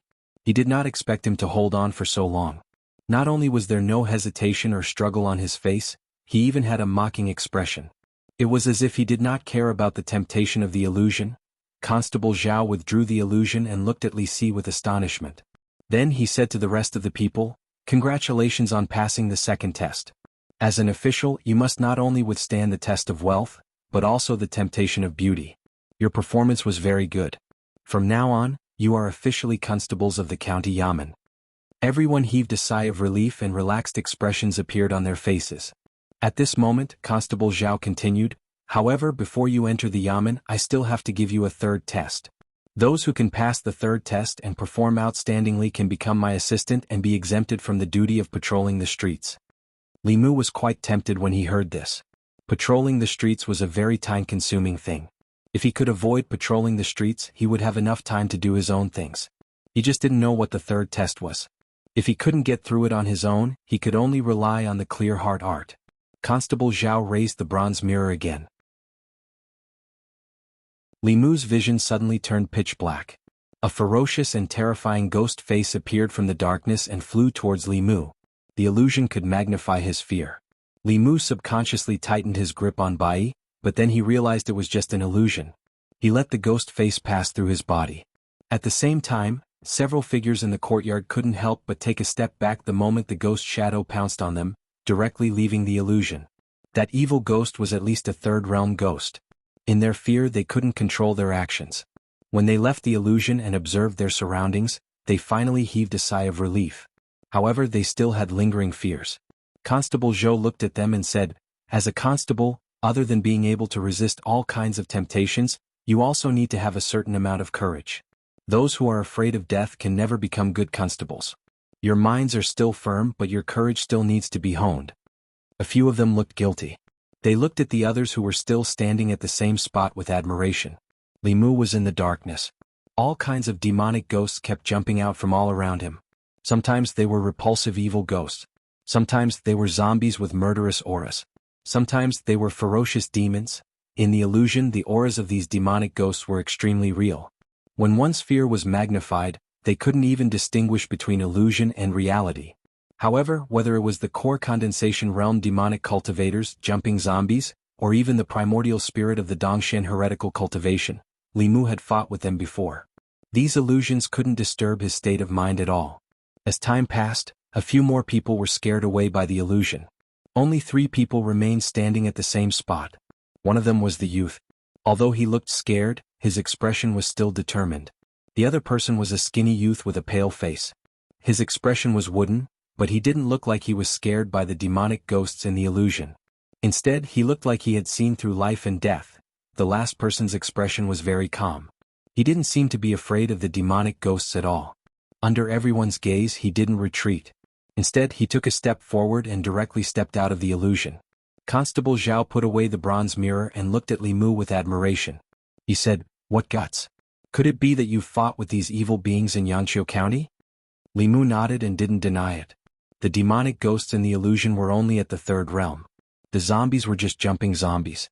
Li Mu had seen 4th realm demonic cultivators, soul realm demonic cultivators, and even flying stiff. How could he be scared by those things? At this moment, Li Si and the youth also woke up from the illusion. The youth's body was already drenched in sweat. His face was very pale as he stood there, panting heavily. Constable Zhao patted his shoulder and said, "With your cultivation, it's already very good that you could last this long." His gaze finally landed on Li Si. If the previous two people were both cultivators with strong wills who didn't fear temptations or demonic ghosts, then this person was just a mortal. Constable Zhao still couldn't understand why the county government would promote such a person from the county government, but it was precisely such a mortal who could pass the 3 tests without any ripples. Similarly, he wasn't tempted by money or beauty. He had enough courage to pass the test that most soul-condensing realm cultivators couldn't pass. This also showed that he wasn't that ordinary. Constable Zhao looked suspicious and asked Li Si, "Aren't you afraid of death?" Li Si was expressionless. He said, "What's there to be afraid of death? I don't want to live anyway." Constable Zhao sized up Li Si for a long time but couldn't see anything special about him. He also didn't know if he passed the 3 tests or not. He thought for a long time and walked into a hall. He said to a man, "County Governor, how should we deal with this person?" The man said, "Let him stay." Constable Zhao hesitated. "But he's just a mortal." "According to the rules," the man said, "he was specifically asked for by the county governor." Constable Zhao was stunned. After he came to his senses, he didn't ask any more questions. According to the rules, those who were selected from the county yamen were the best among the local constables. They still had to pass the county yamen's test before they could officially work in the county capital. But since the county governor had spoken, it wasn't difficult to make an exception for a mortal who had never cultivated. In the county yamen, everyone stood together and waited for the results. Li Si suddenly realized something. He looked at Li Mu and asked, "If I didn't pass the test just now, would I be able to go back?" Li Mu nodded and said, "In principle, yes." Li Si slapped his thigh and said regretfully, "Why didn't I think of that just now?"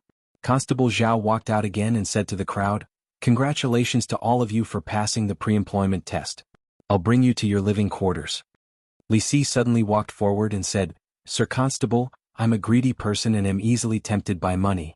I'm afraid I can't take on big responsibilities."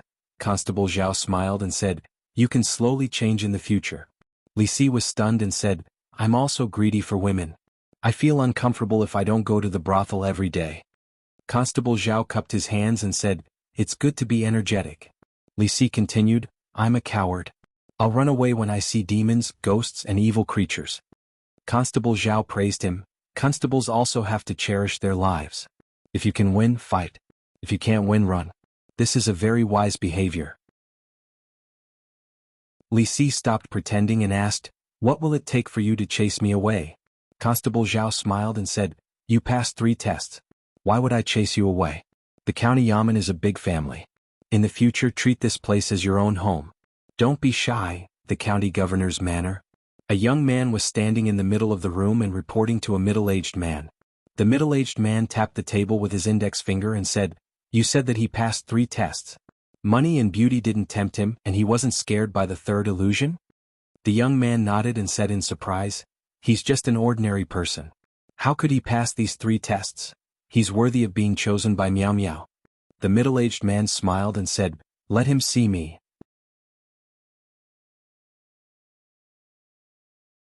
Chapter 133. When Constable Zhao brought them to their lodgings, everyone, including Li Mu, was dumbfounded. This was a small room. From the layout, it was obvious that it had been converted into a duty room. Against the walls on both sides, there was a bunk bed that could accommodate 5 people. On the wall inside there was a standing cabinet. There were exactly 10 compartments on the cabinet that were used to store things. The 10 people who had passed the entrance examination were just enough to fill this room. Li Mu could not believe that the lodgings in the county yamen were so simple and crude. Although he did not expect to have a small house with a courtyard when he arrived, he did not expect that he would have to share a room with 9 other people. Constable Zhao saw their expressions and said, "The county yamen originally did not provide lodgings, but the prefectural governor empathized with everyone and converted the duty room into a bedroom. These are the conditions of the yamen. If you do not wish to stay here, you can also rent a room outside." These words were actually nonsense. The constable's monthly salary was only 1 tael of silver. It was not enough to rent a room or stay in an inn. The constables of the county yamen were all born and raised locally. No matter how poor they were, they had their own lodgings. However, the county capital was different. Many of the constables here were from other places and could not solve their own lodgings. The determined young man silently placed his luggage in a cabinet. He chose a spot against the wall and began to tidy his bed. The rest of the people looked hesitant. Living in the county yamen was obviously very depressing and there was no privacy. However, if they moved out, they would have to spend a large sum of money. Even if they did not come to the county yamen for their salary, they would still feel the pinch. After seeing the situation here, Li Mu did not plan to stay in the county yamen. He had too many secrets and needed enough space to cultivate. He planned to rent a house nearby. He was no longer the poor constable who had to borrow 20 taels of silver from half a year ago. Li Si put down his luggage with an indifferent expression. Based on Li Mu's understanding of him, he would not come back to sleep too often in the future. Li Si had just sat down when a young man in white walked in. When Constable Zhao saw the young man in white, he immediately bowed and asked, "Do you have any orders for me?" The young man in white said, "I'm looking for Li Si." He looked at Li Si who was sitting by the bed and said, "Come with me. The prefectural governor wants to see you." Li Si sighed and slowly stood up as if he had expected this moment to come. He looked at Li Mu and said, "If I don't come back, remember to bring my message back to the Fragrant Pavilion, Apricot Courtyard and Spring Wind Pavilion. Tell Xiangxiang, Ajin, Xiaowei, Ping'er and Suihua that I love them." After Li Si finished speaking, a resolute look appeared on his face and he walked out without looking back. Li Mu watched his departing figure, and could only congratulate him in his heart for growing old together with Miss Miao Miao, and giving birth to a child soon. After the young man left with Li Si, another yamen runner walked in and whispered a few words into Constable Zhao's ear. "A yamen runner from our county office?" Constable Zhao looked at Li Mu and the others in confusion and said to them, "Everyone pack your things in a while. Come out with me first." The 9 of them walked out of the room and returned to the front yard. When Li Mu walked into the yard, he raised his head and saw the young man he had saved last night standing in the yard. Beside him was a middle-aged man. When the young man saw Li Mu, he quickly ran over and stood beside him. He said, "It's this big brother yamen runner who saved me." The middle-aged man strode forward and held Li Mu's wrist. He said, "Thank you for saving me, sir. I only have one son. If something happened to him, I really don't know what to do." Li Mu smiled and said, "As a yamen runner, it's my duty to kill ghosts that harm the people." "You're welcome." Constable Zhao said in surprise, "It's you who saved shopkeeper Su's son?" Li Mu nodded and said, "Last night I was resting in a wilderness inn and encountered 2 female ghosts sucking people's yang qi. I secretly followed them and chased them to the lair of one of the evil ghosts. After eliminating the evil ghosts, I saved him." The middle-aged man said gratefully, "Sir, you saved the last of the Su family's descendants. The Su family is greatly indebted to you. I have prepared a small gift, I hope you can accept it." Li Mu waved his hand and said, "I appreciate shopkeeper Su's kindness, but there's no need for a gift. This is my duty. If this precedent is set, I'm afraid it will have a bad influence on the yamen." Firstly, he didn't lack money and secondly, he didn't lack anything. He didn't need a small gift to thank him. The middle-aged man tried to persuade him again, but seeing Li Mu's insistence, he could only say, "Since sir is unwilling to accept it, then I will donate it to the county yamen." He took the young man's hand and said, "I'm not talented but I have a small business in the county town. If sir needs me in the future just let me know. If I can do it I will definitely not refuse." Shopkeeper Su thanked him again then left with Su Hao.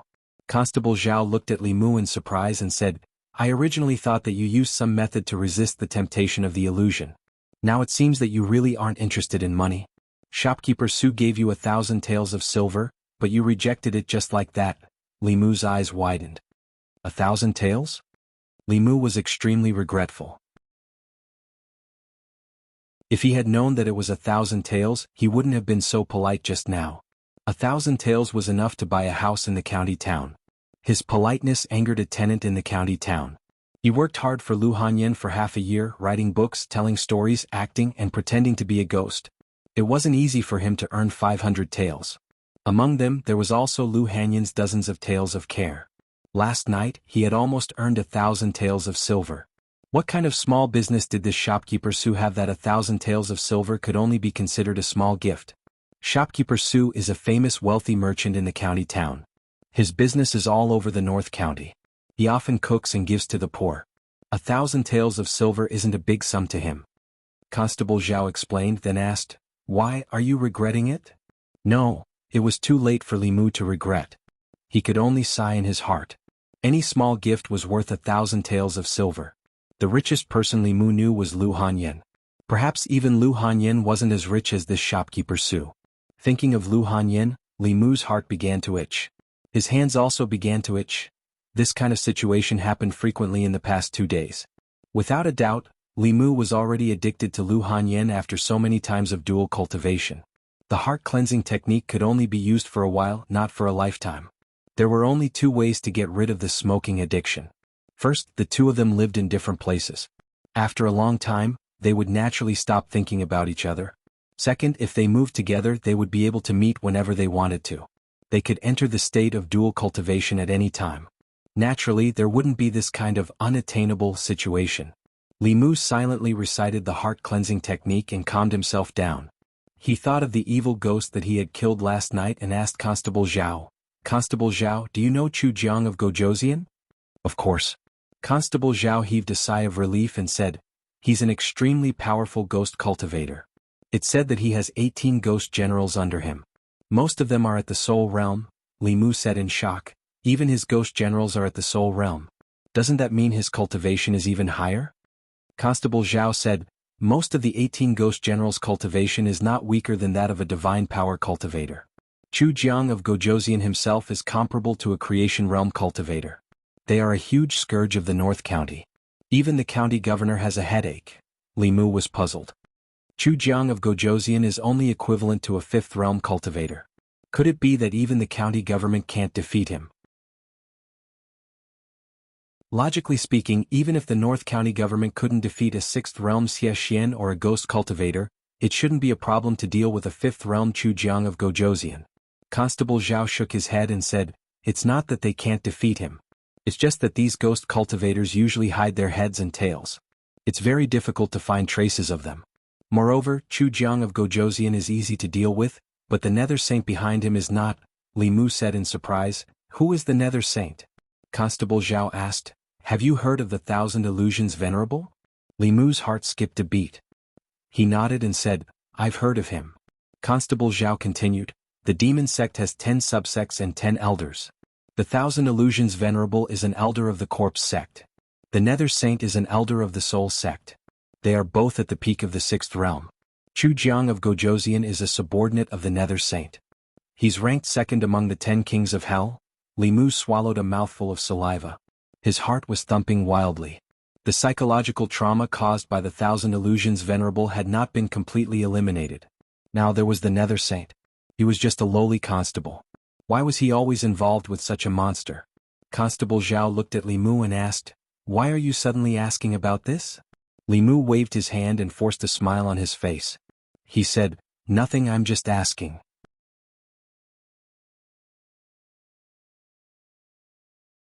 Chapter 134. After calming down and thinking about it, Li Mu felt that he had nothing to worry about. Although Lord Netherhell was terrifying, he was just an elder of the demon sect. He would not care about one of his subordinates. Perhaps the death of the evil ghost would not reach his ears. And that evil ghost was just one of the 18 ghost generals under Chu Jiang of Gojoseon. Chu Jiang of Gojoseon might not pay attention to him. At the very least, even if Chu Jiang of Gojoseon paid attention to him, he would not know who killed him. Li Mu was safe. Compared to Li Mu, Li Si was more worrying. The prefectural governor and the prefectural prime minister had their own mansions in the city. Li Si should have been taken to the prefectural prime minister's mansion. Who knew how he was now, in the prefectural prime minister's mansion? Li Si stood in a bright study. The young man in white retreated to the door. The middle-aged man sat at the desk and sipped the tea in his cup. The atmosphere was strangely quiet. The middle-aged man finished the tea and put the cup on the table heavily. He said coldly, "How dare you, Li Si? How dare you?" Li Si raised his head and said, "I don't know. Please tell me, prefectural prime minister." Prefectural prime minister Chen snorted and said, "Do you think I don't know what you did in Yangqiu County?" Li Si sighed and lowered his head. He said, "What do you want me to do? Just say it." Prefectural prime minister Chen showed a playful expression and said, "Aren't you afraid that I will kill you?" Li Si walked to a chair and sat down. He said, "Why should I be afraid of death? If you want to kill me, I can't stop you. What's the use of being afraid?" Prefectural Prime Minister Chen looked at him and said, Raise your head. I only want to ask you one question.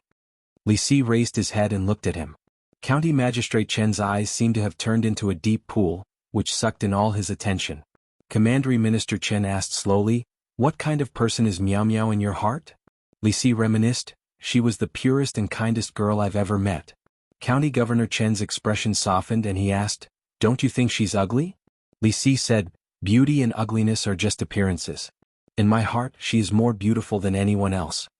Looking at Li Si, County Magistrate Chen suddenly burst into laughter. He laughed for a while, then looked back at Li Si and said, "This official will give you two choices. First, accompany Miao Miao and make her happy for the rest of her life. Whatever you want, I will give you. Money, power, cultivation, I can satisfy you." Li Si thought for a moment and asked, "What's the second?" County Magistrate Chen said, "Every Qingming festival, I'll have someone burn a few more sticks of incense at your grave." Li Si stood up and bowed respectfully to him. "Honorable father-in-law, please accept a bow from your son-in-law." Li Mu waited for less than an hour before Li Si walked in from outside. Li Mu stood up and asked, "How was it?" Li Si looked up at the sky and said, "Xiang Xiang Jin shall we Pinger and Suehua goodbye forever? Have you seen Miss Miao Miao?" Li Si shook his head and said, "She is not in the county capital. She will be back in half a month." Li Mu asked, "Are you really going to stop?" Li Si sighed and said, "I'll take it one step at a time." "It's good to stop," Li Mu comforted him and said, "No matter how many women you have outside, it's not as good as having one at home." Li Si asked, "What about you?" Meh. In Li Mu's mind, Li Qing's face and Lu Hanyan's figure appeared sometimes. He thought for a moment and waved his hand, "We'll see." This time the county government promoted a total of 10 constables from the local area. Aside from Li Si, the other 9 were all local officials who had performed outstandingly in this zombie disaster, and had made some contributions to the local government. Among these people there were no disciples from the big sections. In the county government, the disciples from the Buddhist and Taoist sects were the main force of the government. In the county government they were the real officials of the Great Zhou. Their positions were either passed down by their ancestors or recruited by the county government. They were required to have a clean family background and no one from the previous 3 generations. They also had to be non-sect disciples. Among the 10 people except for Li Mu, Li Si and the young man, the others were all above 25 years old. Although they had reached the spirit condensing realm with their talent, it would be difficult for them to reach the spirit condensing realm. There was no possibility for them to go further. In the county government, there were 6 spirit condensing realm constables who were directly responsible to the county lieutenant. The 6 constables were responsible for different areas in the county capital. If the county government couldn't solve a case in the North County, they were responsible for solving it. Of the 10 people who passed the test, 3 were under Constable Zhao's command. They were Li Mu, Li Si and the young man. Li Mu's performance in the 3rd test was the most outstanding, so he naturally became Constable Zhao's deputy. Although this deputy didn't have any actual power, Li Mu was quite satisfied that he didn't need to patrol the streets. Constable Zhao gave them 3 days to familiarize themselves with the prefectural city and settle their own matters. During these 3 days, Li Mu temporarily stayed in an inn to refine the soul energy that the prefectural governor had bestowed upon him, as well as the soul energy he had collected from killing the evil spirits. The county capital wasn't like the county capital. The work here was more dangerous, so he had to improve his strength as much as possible. In these 3 days, Li Si had already moved to the county prime minister's manor. Li Mu couldn't help but be envious, so he could only ask the broker to help him find a house for rent near the county government. He looked at a few houses but didn't find one that he was satisfied with.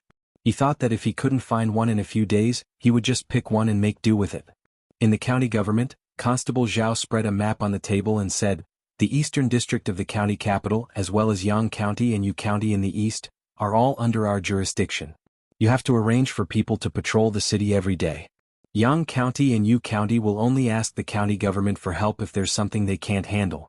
What you have to do on a daily basis is to maintain the security of the eastern district and be responsible for the safety of the dozens of villages outside the eastern district." Li Mu's duties didn't change much compared to when he was in Yangqiu County. The only difference was that at that time he only needed to follow behind Li Qing. Now he had to rush in front. There wasn't much to do in the morning. Seeing that it was almost noon, Li Mu was about to go out for lunch when a yamen runner who was standing guard at the door walked into the room and said, "Constable Li, someone is looking for you. Other than the father and son of the Su family, Li Mu didn't know anyone else in the county capital. Could it be that shopkeeper Su felt that the gift he donated to the county government wasn't enough to express his gratitude, so he came to give another gift? Li Mu walked out expectantly. When he saw Zhang Shan standing outside the county government, he said disappointedly, "Why are you here?" Zhang Shan frowned. "What's with your expression?" Li Mu walked up and asked curiously, "Why are you in the county capital?" Zhang Shan said, "I'm here to send someone off." Li Mu asked, "Who are you sending off?" Zhang Shan pointed at the carriage parked at the entrance of the county government. Lu Hanyan lifted the curtain and jumped down from the carriage. Then it was Wanwan who jumped down with a little fox in her arms. Wanwan ran over quickly and said happily, "Young master." Xiao Bai's eyes were also filled with smiles. Li Mu looked at them and asked in surprise, "Why are you in the county capital?" Wanwan said with a smile, "Miss said that she wants to open a branch in the county capital." Li Mu calculated that they would arrive in the county capital at noon today. With the speed of the carriage, they should have left yesterday morning.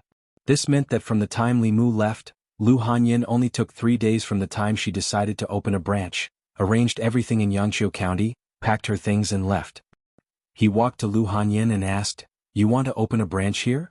Lu Hanyan glanced at him and said, "The business in Yangqiu County doesn't have much room to expand. There are many people in the county capital and there are many rich people. Business is good." Li Mu asked, "Have you chosen a location?" Lu Hanyan shook her head and said, "No." "Have you hired someone?" "No." "Have you found a place to stay?" "No." Li Mu said speechlessly, "You dare to come to the county capital without anything? Why are you talking so much nonsense? Are you better at doing business or am I better at doing business?" Lu Hanyan glared at him and said, "Let's go and eat first. Wanwan is starving." With that, she ignored Li Mu and got back into the carriage. Li Si walked out of the government office and said meaningfully, "What are you waiting for? If you meet someone like this, just marry her."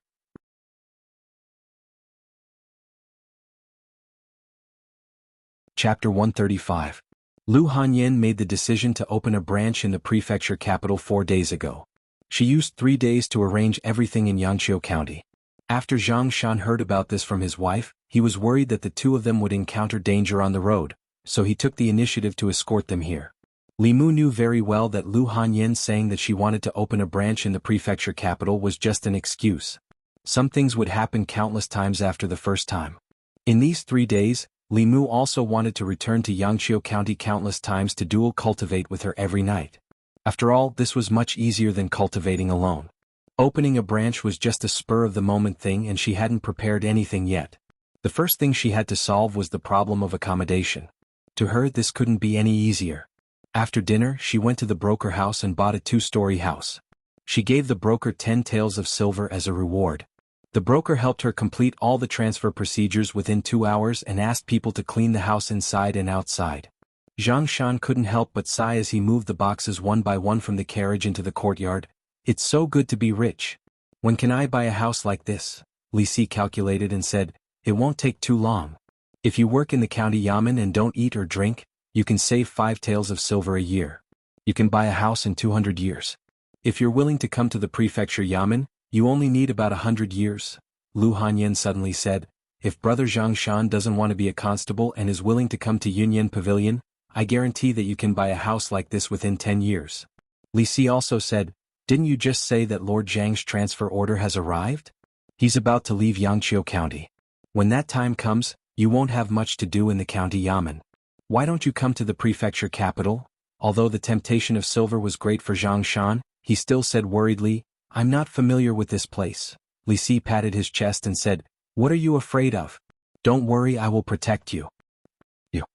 Zhang Shan pursed his lips and said, "You've only been in the prefecture city for a few days. Who can you protect?" Li Mu glanced at Zhang Shan and said, "He's really capable." Li Si was now living in the prefectural minister's mansion. In such a large prefecture, there were not many people that he could not protect. Even Li Mu needed his protection. Zhang Shan was still somewhat hesitant. He said, "Let me think about it." Li Si went straight to the point. "Do you want to stay in Yangqiu County to accompany your wife?" The hesitation on Zhang Shan's face disappeared as he said firmly, "I've made up my mind." After careful consideration, Zhang Shan decided to resign. First of all, after Zhang County Magistrates was transferred, he had lost his backer in the county yamen. His life in the future might not be as good as before. Second of all, the job of a bailiff was too dangerous for an ordinary person like him. If he was not careful, he could lose his life. Especially after his experience in the past 6 months, he had long wanted to quit. Most importantly, he did not have to struggle for 200 years. It was already late, so Zhang Shan could not go back. He planned to leave early the next morning. Lu Hanyan said, "There are many rooms in the new house. If Brother Zhang Shan doesn't mind, you can stay here for the night." Zhang Shan was about to agree. After all, staying in an inn cost more money. Li Si shook his head and said, "There are no bedding in the new house. It's too troublesome to prepare." Zhang Shan said, "I can sleep on the floor." "It's fine." Li Si put his arm around his shoulder and said, "You came all the way here. How can I let you sleep on the floor? You can sleep with me tonight. My bed is very big and comfortable." Zhang Shan was dragged away by him. Before he left, Li Si looked back at Li Mu with a meaningful look. Lu Hanyan also gave Li Mu a look. It was a look that Li Mu was very familiar with. Li Mu's throat moved. He swallowed and said, I want to go back to the inn tonight." Lu Hanyan asked, "You're staying in an inn?" Li Mu nodded and said, "I haven't found a place to rent yet." Lu Hanyan pointed to the east and west rooms and said, "There are so many rooms here. You can choose one to live in. It'll be convenient for cultivation in the future." Without waiting for Li Mu to speak, she added, "If you think it's inconvenient, I can buy the house next door. You can choose to live next door. You can pay me rent every month. It's too troublesome to buy another house. I'll go to the inn to get my luggage." Li Mu thought about it carefully. Even Lu Hanyan didn't think it was a problem. He had nothing to worry about. In these 3 days he wasn't used to being away from Lu Hanyan. After he went to the yamen, she didn't cook and wait for him at home. There was no one to dual cultivate with at night. Although Li Mu didn't show it when Lu Hanyan came to the county town, his empty heart was suddenly filled. Li Mu returned to the inn and packed his luggage. When he returned, Wanwan had already helped him tidy up the room and made the bed. The quilt on the bed wasn't new. There was a faint fragrance. Wanwan took Li Mu's bag and said, "Miss used to cover you with this quilt before. Miss said she would buy you a new one tomorrow." Li Mu waved his hand and said, "No need. It's okay if it's an old quilt. It's fine as long as it can be used." Li Mu packed his luggage and heard the sound of footsteps coming closer behind him. Lu Hanyan leaned against the door and glanced at Li Mu. "You're here?" A moment later on the bed, Li Mu and Lu Hanyan sat cross-legged facing each other. Their palms were facing each other. Mana quickly circulated in their bodies. Li Mu now somewhat understood why those who cultivated heretical cultivation would go further and further down this path once they started harming people. Why those righteous sects would strictly restrict the shortcuts their disciples took. Li Mu thought that he had a firm mind, but even he couldn't resist the temptation of such a rapid increase in mana. Of course, he just couldn't resist dual cultivation with Lu Hanyan. He never had the thought of harming people by extracting their souls. As for Lu Hanyan, she was clearly even less firm than Li Mu. Li Mu suddenly had a thought. Lu Hanyan couldn't wait to rush over from Yangqiu County.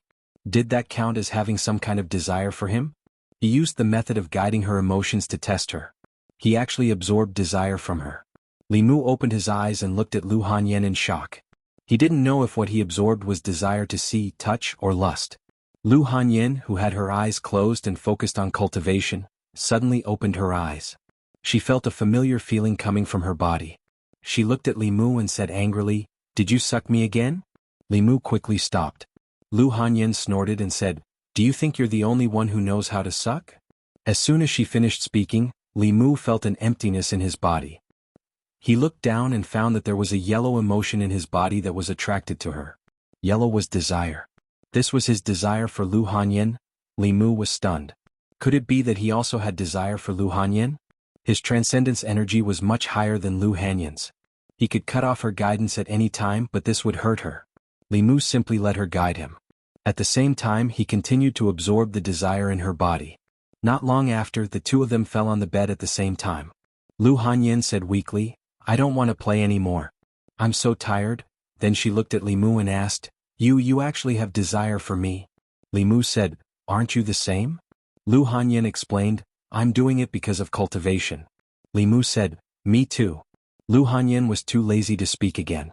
She lay on the bed, her chest rising and falling as she recovered her strength. Li Mu thought of Li Si's words and suddenly said, "Say, aren't you worried that you won't be able to get married if we do this every night?" Lu Hanyin said indifferently, "I'm not thinking of getting married." Li Mu said, "I'm going to get married." Lu Hanyin turned to look at him angrily and asked, "What do you mean?" Li Mu explained, "What I mean is that since we're already like this, we can't leave each other. Why don't we just be together? It won't waste the pure yin and pure yang constitutions." Lu Hanyin was stunned and asked, "Didn't you say that I'm not as good as Constable Li, not as obedient as Wan Wan, and that I'm not your type?" Li Mu. Lu Hanyin got up from the bed and looked at Li Mu warily. She asked, "Why did you suddenly change your mind? Tell me, are you after my money?"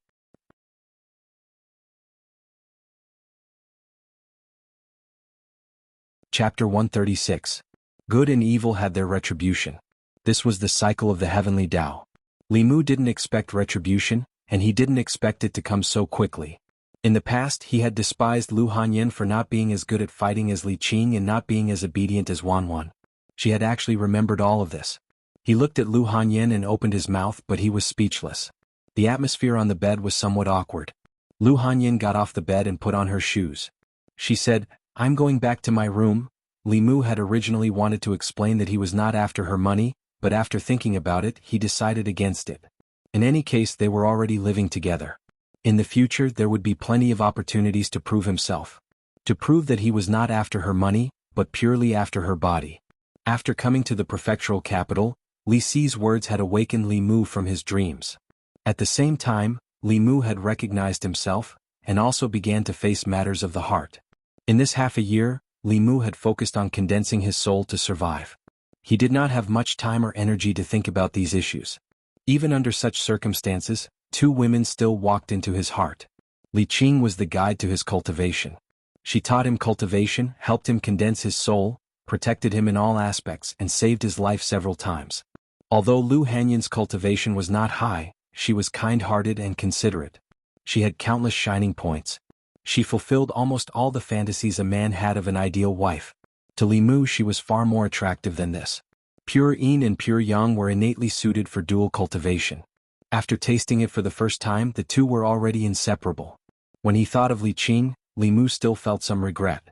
However, he also knew very well that he could not change Li Qing's determination to seek the Tao. Li Si said that he had to cherish the people in front of him. Although he was talking about himself, Li Mu was thinking about Lu Hanyin. Today, when Li Mu saw her at the entrance of the prefectural government, he had already made his decision. However, Lu Hanyin was not Wan Wan. It would not be easy to win her over. Feelings could not be rushed. Anyway, she had already arrived in the prefecture capital and did not plan to leave in a short period of time.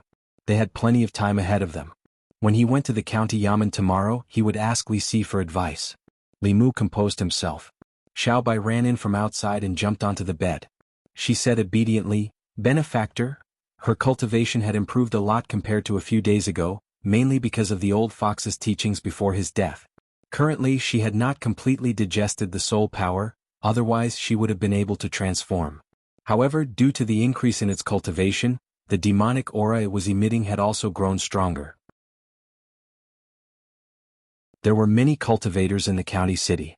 The head constable of the county government was only at the soul condensing realm, while the 6 sub-constables of the county government were all at the spirit concentrating realm. The county captain had even reached the middle 3 realms. The risk of being exposed in the county city was very high. Even though she had never harmed anyone and the demonic aura it emitted was clear and pure, a demon was still a demon. If she was exposed in front of cultivators, there was no guarantee that they would not have evil intentions. Li Mu gently stroked her head. Xiao Bai leaned on Li Mu. Her gem-like eyes curved into crescents and her eyes were filled with contentment. Li Mu thought for a moment. The hand that was stroking her gradually emitted a golden light. The light of Buddha could expel the demonic aura from demons. There were many demons and ghosts in the Jinshan temple, but they did not have any demonic aura or demonic aura. This was because they had been practicing Buddhism for a long time. Li Mu used the Heart Sutra to activate the light of Buddha. After a long time, he could expel the demonic aura from her body. Li Mu had used this method to expel the demonic aura from the little snake. This method could not only prevent the demonic aura from leaking out, but it could also prevent her from being harmed by the light of Buddha in the future. As the light of Buddha entered her body, Xiaobai felt warm and comfortable all over. She could not help but let out a moan. The soul energy in her body gradually merged into her body under the light of Buddha. She rubbed her head against Li Mu's hand. Her eyes were a little intoxicated. She could already feel that she was not far away from taking human form. In the inner courtyard, Lu Hanyan's room was still lit. She sat in front of the table and held her chin with one hand. Her eyes were blurred as she muttered, "What does he mean? What does he mean by we can't leave each other? Why don't we just be together? Does this mean that he likes me?" Li Mu had expressed his disdain for her more than once. He despised her for not having a higher cultivation than Li Qing and not being as obedient and cute as Wan Wan. Lu Hanyan's confidence in herself had long been destroyed. Now he said something that she did not expect. Could it be that he was the same as her and had also been poisoned by the dual cultivation? In the 3 days that Li Mu had left, she was completely distracted. It was as if a piece of her heart was missing. This was the most important reason that drove her to the prefecture capital. If she could turn back time, Lu Hanyan would definitely not have taken the initiative to drink those few cups of wine with Li Mu. If they did not sleep together that night, she would not be in this predicament today. Unfortunately, there were no ifs. However, when she thought about how Li Mu actually had lust for her, her mood inexplicably improved. It was as if she had found the confidence that she had lost in the past. She had never considered marriage before. Now that she thought about it carefully, marriage did not seem so scary. Except for the fact that Li Mu wanted to marry many wives, he did not have any obvious shortcomings. If she were to marry him, it did not seem unacceptable. She smiled and said proudly, "It's too late to know my good now. What will happen in the future depends on your performance." Bah. As soon as this thought came to her mind, Lu Hanyan secretly spat a few times. She said shyly, "Lu Hanyan, oh Lu Hanyan, you have never thought of marrying. You even want to snatch Wan Wan's man." Zhang Shan and Li Si slept in the county premier's mansion last night. When Li Mu and Li Si sent him out of the prefecture capital today, his expression was still a little absent-minded. Before he got on the carriage, he still looked at Li Si in disbelief and said, "Do you really want to enter the county premier's mansion?" Li Si said with melancholy, "Do I have any other choice?" Zhang Shan did not say anything. He just patted him on the shoulder and said, "Don't be too sad. I'll explain to Xiangxiang Jin Shaohui Ping'er and Suihua for you." Li Si looked in the direction of Yangqiu County and gazed into the distance. He said calmly, "Tell them that I'm already dead." The prodigal Li Si was indeed dead. Under the pressure of the county premier, he could not act recklessly again. Li Mu was also ready to face up to the relationship between him and Lu Hanyan. After returning to the county office, he humbly asked Li Si for advice on how to pursue a girl. Li Si put his hands behind his head and leaned on the chair of the county office. He said, "Pursuing a girl varies from person to person. There is no experience that can be applied to everyone, but one thing remains unchanged." Li Mu said, "Sincerity." Li Si nodded and said, "There are countless ways to pursue a girl, but sincerity is the most important. In this world, sincerity is the most worthless, but it is also the most valuable." Li Mu said, "Can you be more specific?" Li Si continued, "Lady Lu's life experience is miserable. She relied on her own efforts to get to where she is today. Such a girl will often close her heart and will not easily trust others. You need to use your sincerity to open her closed heart." In the past few days in the county office, Li Mu found that it was even more leisurely than the county office. After all, it was the capital of a county. Demons, ghosts, and evil spirits without any cultivation would not dare to be presumptuous nearby, so the office was relatively free. After listening to Li Si's advice, Li Mu went home early and went to the market to buy some dishes that Lu Hanyan liked. During dinner, Lu Hanyan sat down opposite Li Mu. She picked up her chopsticks and glanced at the table. When she found that Li Mu had made all the dishes that she liked, she suddenly looked up at Li Mu and asked, "Do you have something to ask of me?" Li Mu shook his head and said, "No." Li Mu denied it and Lu Hanyan did not ask any more questions. After dinner, she prepared to clean up and wash the dishes. This was a tacit understanding that she and Li Mu had developed when they were in Yangqiu County. If one of them cooked, the other would wash the pot and the dishes. Li Mu stood up and put away the dishes. He said to Lu Hanyan, "Let me do it." Lu Hanyan looked at Li Mu suspiciously. "You really don't have anything to ask of me?" Li Mu said helplessly, "I said I don't." After a while, Lu Hanyan sat in the courtyard and glanced at the kitchen from time to time with a puzzled expression. Li Mu's behavior today was a little abnormal, and it made her feel a little uneasy. Thinking of what he said last night, Lu Hanyan was even more certain that something must have happened in the days when she was not by Li Mu's side. Li Mu finished washing the dishes and took the initiative to peel an apple. He walked to Lu Hanyan and handed it to her. Lu Hanyan looked around and said uncertainly, "For me?" Li Mu asked, "Is there anyone else here?" Looking at the apple that Li Mu had peeled for her for the first time, Lu Hanyan was not moved. She said with a nervous expression, "Don't be like this, I'm scared."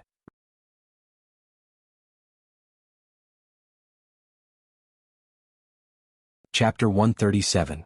Li Mu gave the peeled apple to Wanwan and Xiaobai, then went back to his room. He really couldn't understand the thoughts of mature women. Wanwan and Xiaobai were still the most adorable and simple ones. He decided to put the matter of Lu Hanyan aside for now. He had absorbed a lot of lust in the past 2 days. After Li Mu refined it, he continued to cultivate the 6 senses of Buddhism. The best time to condense one's soul was on the night of the 3rd, 13th and 23rd of every month. Apart from these 3 days, the effect of condensing one's soul was very ordinary. However, the cultivation of the 6 senses of Buddhism didn't care about the time. Li Mu had already cultivated the first sense of sight. Ordinary demonic ghosts couldn't hide from his eyes. When the first sense of sight was cultivated to a high level, one could see through all fabrications and wouldn't be trapped by illusions or formations. This was something that even the clairvoyance spell couldn't compare to. Lu Hanyan went to Li Mu's room when it was time. She did not mention anything about what happened last night. The two of them sat cross-legged across from each other. 4 hours later she got off the bed and left. The next morning, Li Mu had just arrived at the county yamen. Before he could sit down, Constable Zhao walked in and said, "The yamen received a report from the villagers yesterday. Something strange happened in Gua village outside the city. I suspect it's the work of a demonic ghost. You should go and take a look." Other than Li Mu, all of Constable Zhao's subordinates were out patrolling the streets. Li Mu asked about the direction of Gua village. He went out of the city gate from the east side and headed for Gua village alone. Before he left, he had asked around and found out that there were no deaths in Gua village. He had just arrived at the county yamen. Constable Zhao wouldn't give him the important cases. Gua village wasn't close to the county town. Li Mu used the teleporting talisman and it took him almost half an hour to get there. He arrived at Gua village and asked a villager about the situation. Then he knocked on the door of a house. It was a peasant woman who opened the door. When she saw Li Mu's clothes, her face lit up. She said, "Sir, you're finally here. Please save my husband." Li Mu walked into the courtyard and asked, "What happened?" The peasant woman said, "I don't know what's wrong with my husband. For the past few days he's been going out every night. When he comes back in the morning he falls asleep the moment he falls asleep. I can't wake him up even if I call him." This was a sign of insufficient yang qi. Li Mu thought for a moment and asked, "Where is your husband?" The woman pointed to the room and said, "He sleeps at home all day." Li Mu walked into the room and saw a man lying on the bed, snoring loudly. His eyes were sunken and his face was as pale as a sheet of paper. Li Mu's eyes flashed with golden light and he saw that this person's yang qi was extremely insufficient. Although the 7 spirits were all in his body, they were all dim and had no effect. Li Mu had also experienced drowsiness and difficulty waking up after the 2 souls of Fei Du and Dead Dog had lost their effectiveness. However, it was because his 7 souls were missing, while the man on the bed had his yang energy sucked away by something. Those low-level demons and ghosts who harbored evil intentions but didn't have the guts to kill people liked to suck people's yang energy the most. The woman looked at Li Mu and said worriedly, "Sir, what should we do?" Li Mu looked at the unconscious man and said, "When he wakes up, don't say anything or ask anything. If he goes out at night again, I will follow behind him."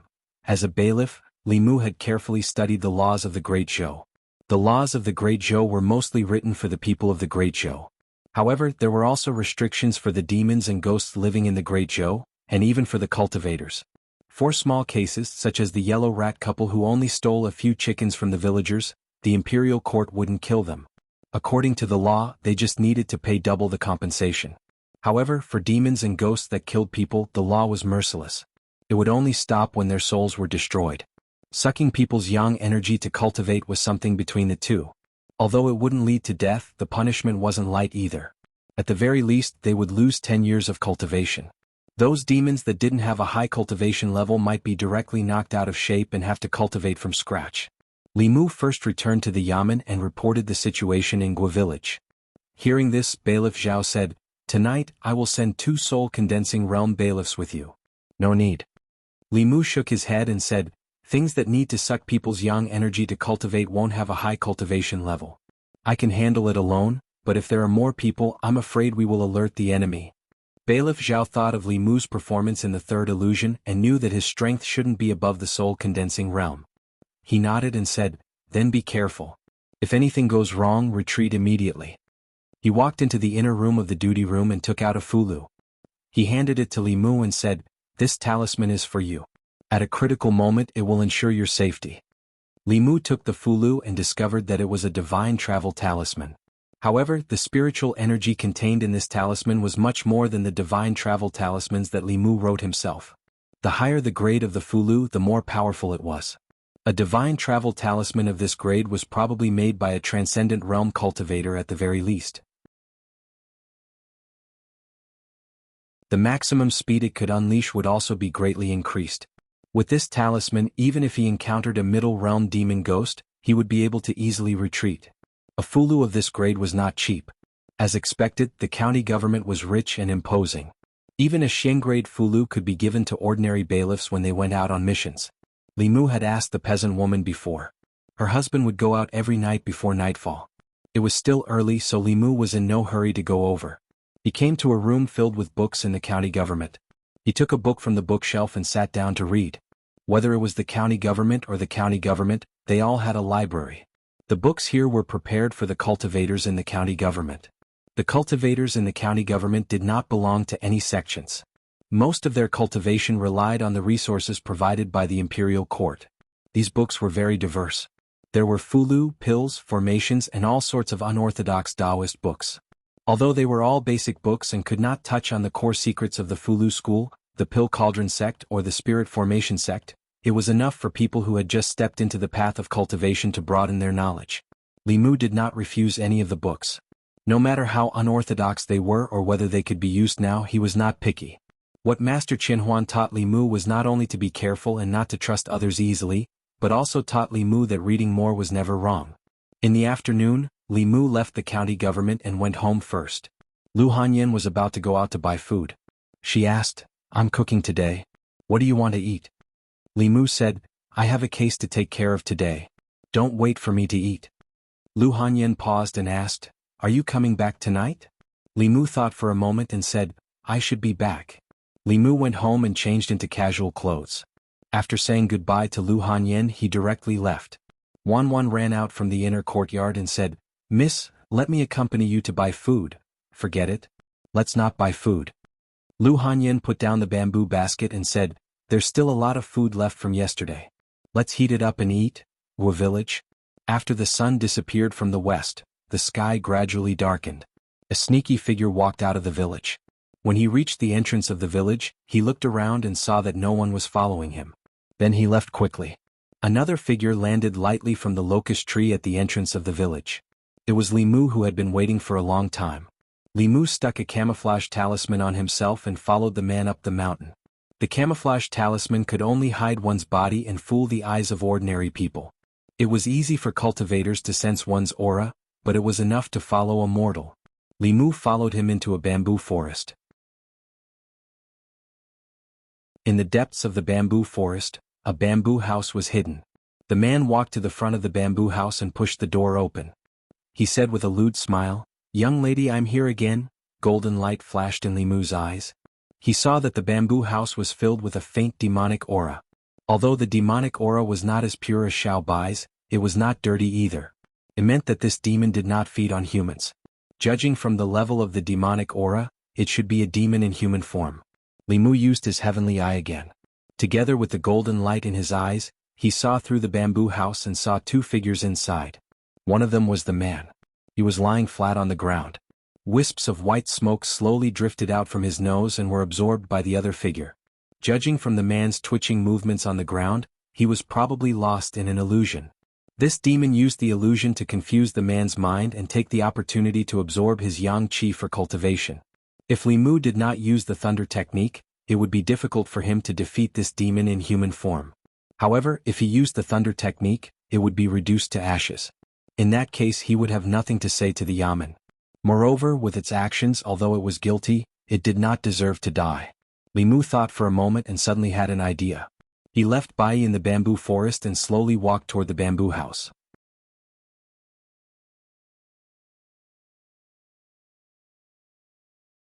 Chapter 138. Inside the bamboo house, a woman in a green dress was absorbing the yang qi of the man on the ground. Suddenly, her expression changed and she looked at the door. Light footsteps came from the door of the bamboo house.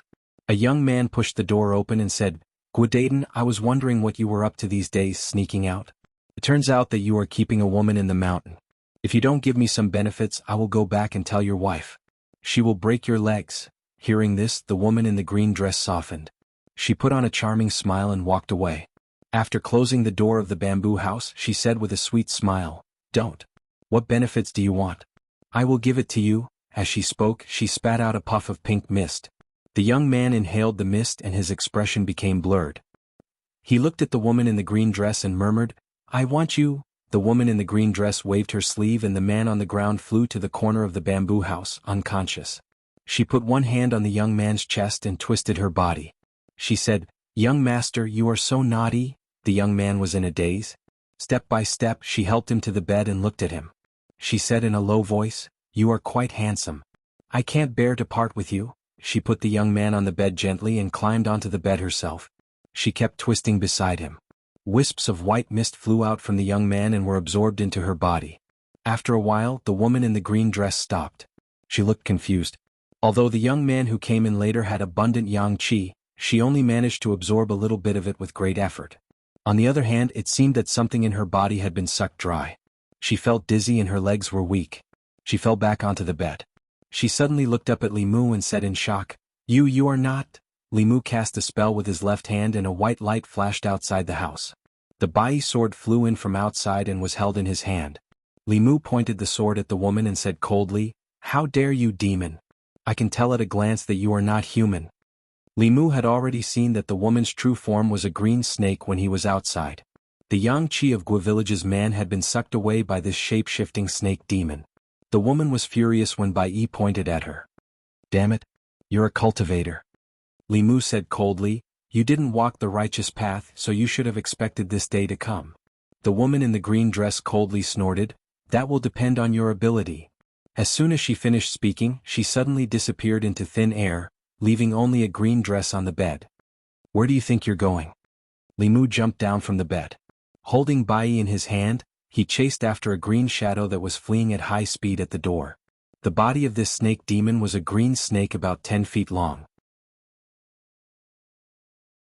Its body was covered with fine scales. Li Mu had just chased out of the bamboo house when he heard the sound of wind breaking.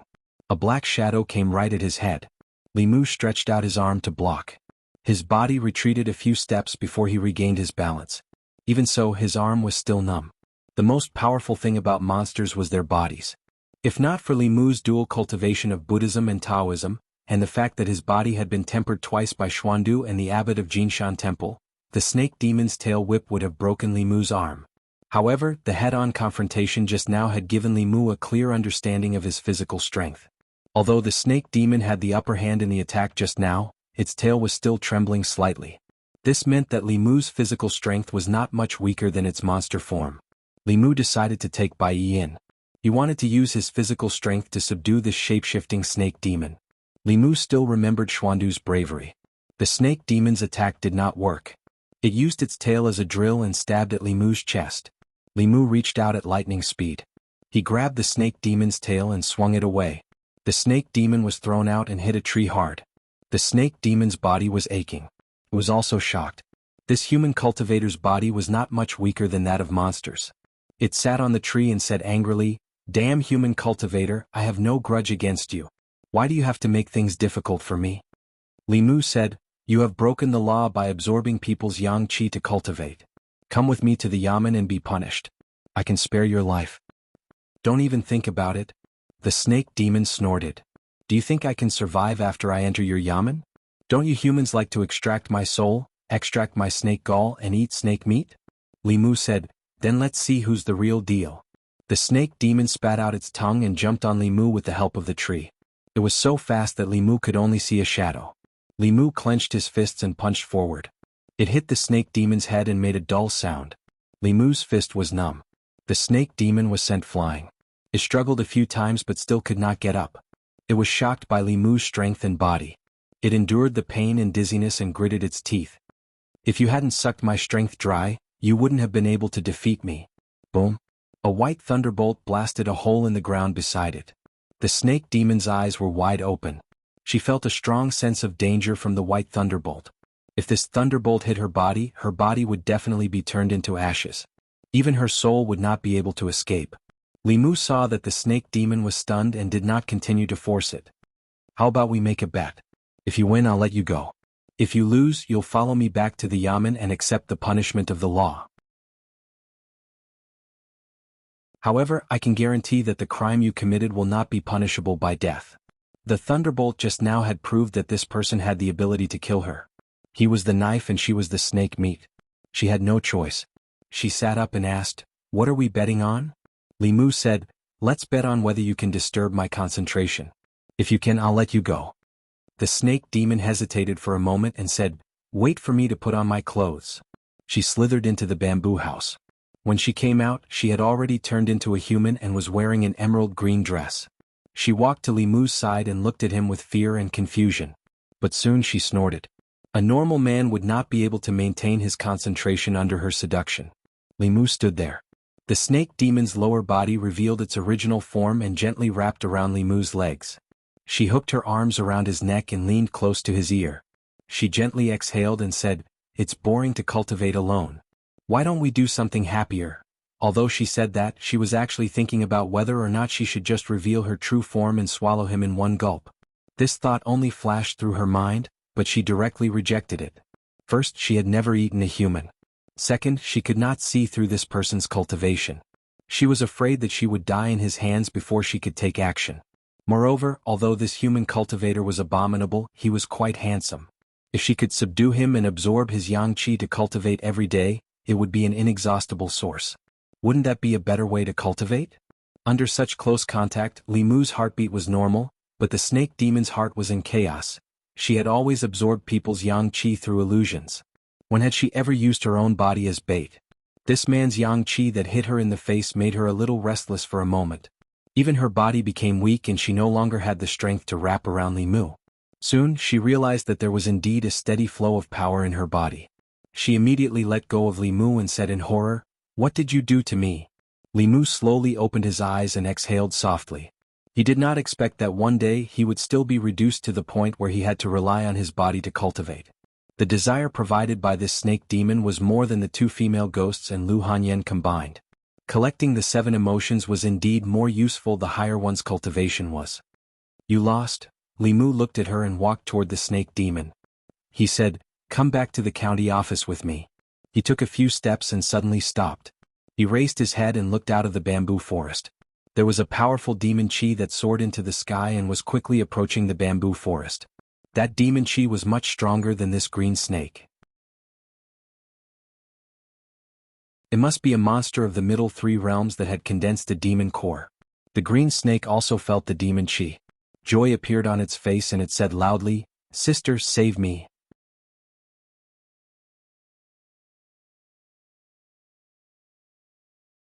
Chapter 139.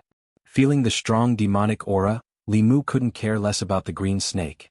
Without hesitation, he took out the divine travel talisman and rushed into the bamboo house.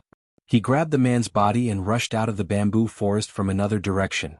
With his current strength, he was no match for the green snake at her peak without the help of the 9 syllables mantra. If Li Mu hadn't sucked a lot of her lust from her at the beginning, Li Mu wouldn't have been able to gain the upper hand in the later fight.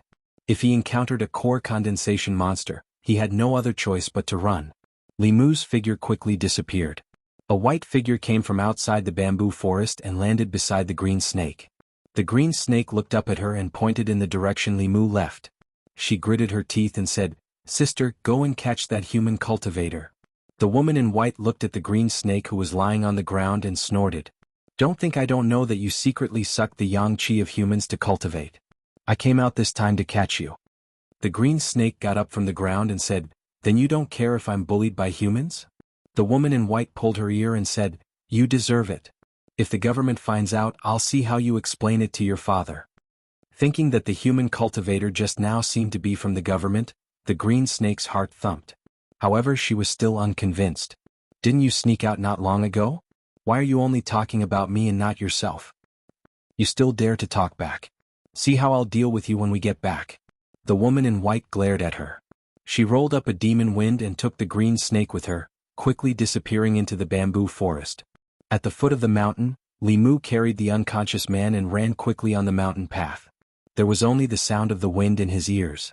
The speed of the spirit travel talisman was far beyond his expectations. The core condensation monster didn't catch up. Li Mu didn't know if the monster had anything to do with the green snake, but it definitely had nothing to do with him. If it had evil intentions, he might not have a chance to escape when it arrived. Be careful. If you can beat it, fight it. If you can't beat it, run. This was the first rule. If it wasn't for the fact that he couldn't easily reveal his methods to others, Li Mu would have found a few more helpers. When they arrived at Gua village, Li Mu leaped over a wall and tossed the man into the yard. The woman hurriedly ran out and asked in panic, My lord, what's going on? Li Mu glanced at the man lying on the ground and said, He has been bewitched by the demon. Every night he runs out to let the demon absorb yang qi. That's why he is so sleepy during the day. As long as you keep an eye on him and don't let him go out, this kind of thing won't happen again. The woman asked anxiously, Will that monster come looking for us? Li Mu waved his hand and said, No, just take care of your man.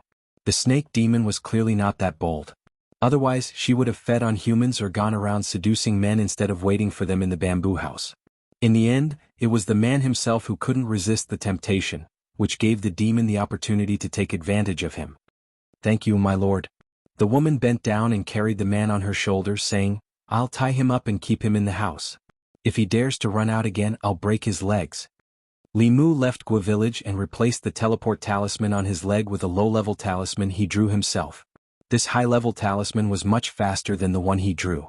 It could be used to save his life at a critical moment and could be used at a critical moment. He first went back to the government office and told the constable on duty about the green snake demon. Li Mu was just a small constable who had just entered the spirit condensing realm.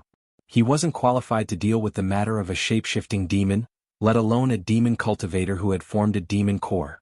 The government office would send someone better to investigate.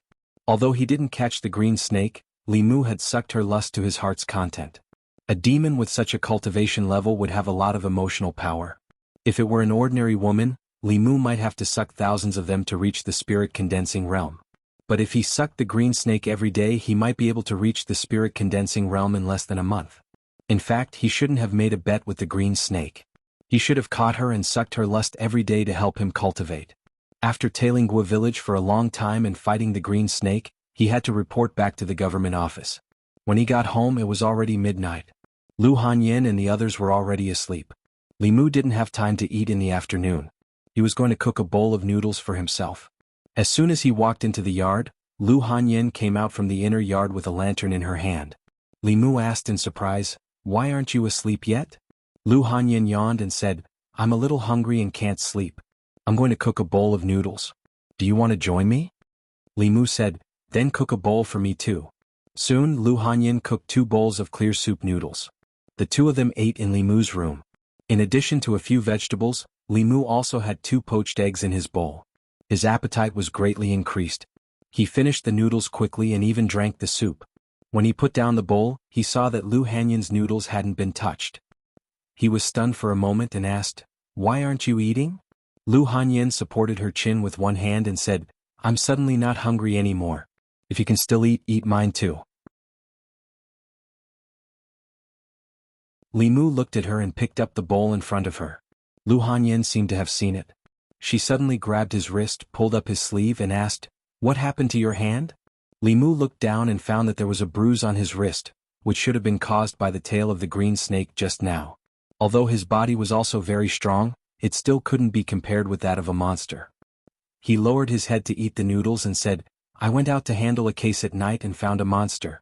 I was injured when I was fighting with her. How could you be so careless? Lu Hanyin frowned and said, Your skin is originally white and tender. It's so ugly to make it like this. I'll go and get the medicinal wine. Li Mu's body was strong and resilient. This kind of bruise could be healed in 2 years at most, but Lu Hanyin insisted on helping him apply the medicinal wine. Li Mu had reason to suspect that she just wanted to take this opportunity to touch him. But this time he didn't find any desire on Lu Hanyin's body. Li Mu quickly finished the second bowl of noodles.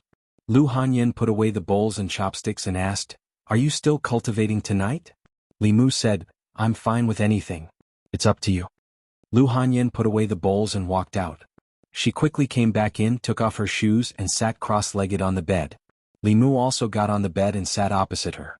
They began their daily dual cultivation. Lu Hanyin closed her eyes and suddenly said, "If you want to absorb my emotions, go ahead. Anyway, as long as I want a dual cultivation with you, I will have desire. Absorb a little every day and there will be a time when you can condense your soul." Compared with the green snake's desire, Lu Hanyin's desire was pitifully small. Li Mu shook his head and said, "No, I'll find a chance to absorb from others in the future." "Who do you want to absorb?" Lu Hanyin immediately opened her eyes and asked, "Do you want to marry a few more wives?" Li Mu looked at Lu Hanyin and asked, "What's wrong?" Li Si had once taught him that when pursuing a woman, he couldn't blindly pursue her. This would only reduce his bargaining chip in her heart. When appropriate, he had to be both hot and cold, neither close nor distant, so as to make her feel a sense of crisis and urgency. In any case, the two of them hadn't confirmed any relationship yet. Li Mu had the freedom to marry a wife according to the law. Lu Hanyin obviously also realized that Li Mu was her tenant and dual cultivation partner. She didn't seem to care about how many wives he wanted to marry in the future. She thought for a moment and explained, "I'm asking for Wanwan. It's not like you don't know how much she likes you. If you do this, she will be very sad." He wanted to make Lu Hanyin feel a sense of crisis, but he couldn't go too far. Li Mu said, "I only want to marry one at the moment." Lu Hanyin was somewhat satisfied in her heart, but she quickly realized that this didn't seem to be the best answer. If Li Mu really wanted to marry her, then what about Wanwan? Wanwan was the one who liked Li Mu first. If she snatched him away, how sad would Wanwan be? She couldn't make Wanwan sad. After thinking carefully, she looked at Li Mu and said, "I think if you want to marry two people, Wanwan can also accept." Li Mu looked at Lu Hanyin and seemed to understand what she meant. Although she didn't say it, in fact, she and Li Mu both knew it very well. The two of them probably couldn't leave each other for the rest of their lives. Lu Hanyin's words just now meant that if he wanted to marry two people in the future, she could also accept it. Wanwan was a servant girl, so she shouldn't be counted as a candidate. Was she hinting at Xiaobai? Xiaobai was already homeless. After transforming, she would definitely stay by Li Mu's side to repay his kindness. But she just said that Xiaobai was a human, so she obviously couldn't be counted. Could it be that she was hinting at Li Qin?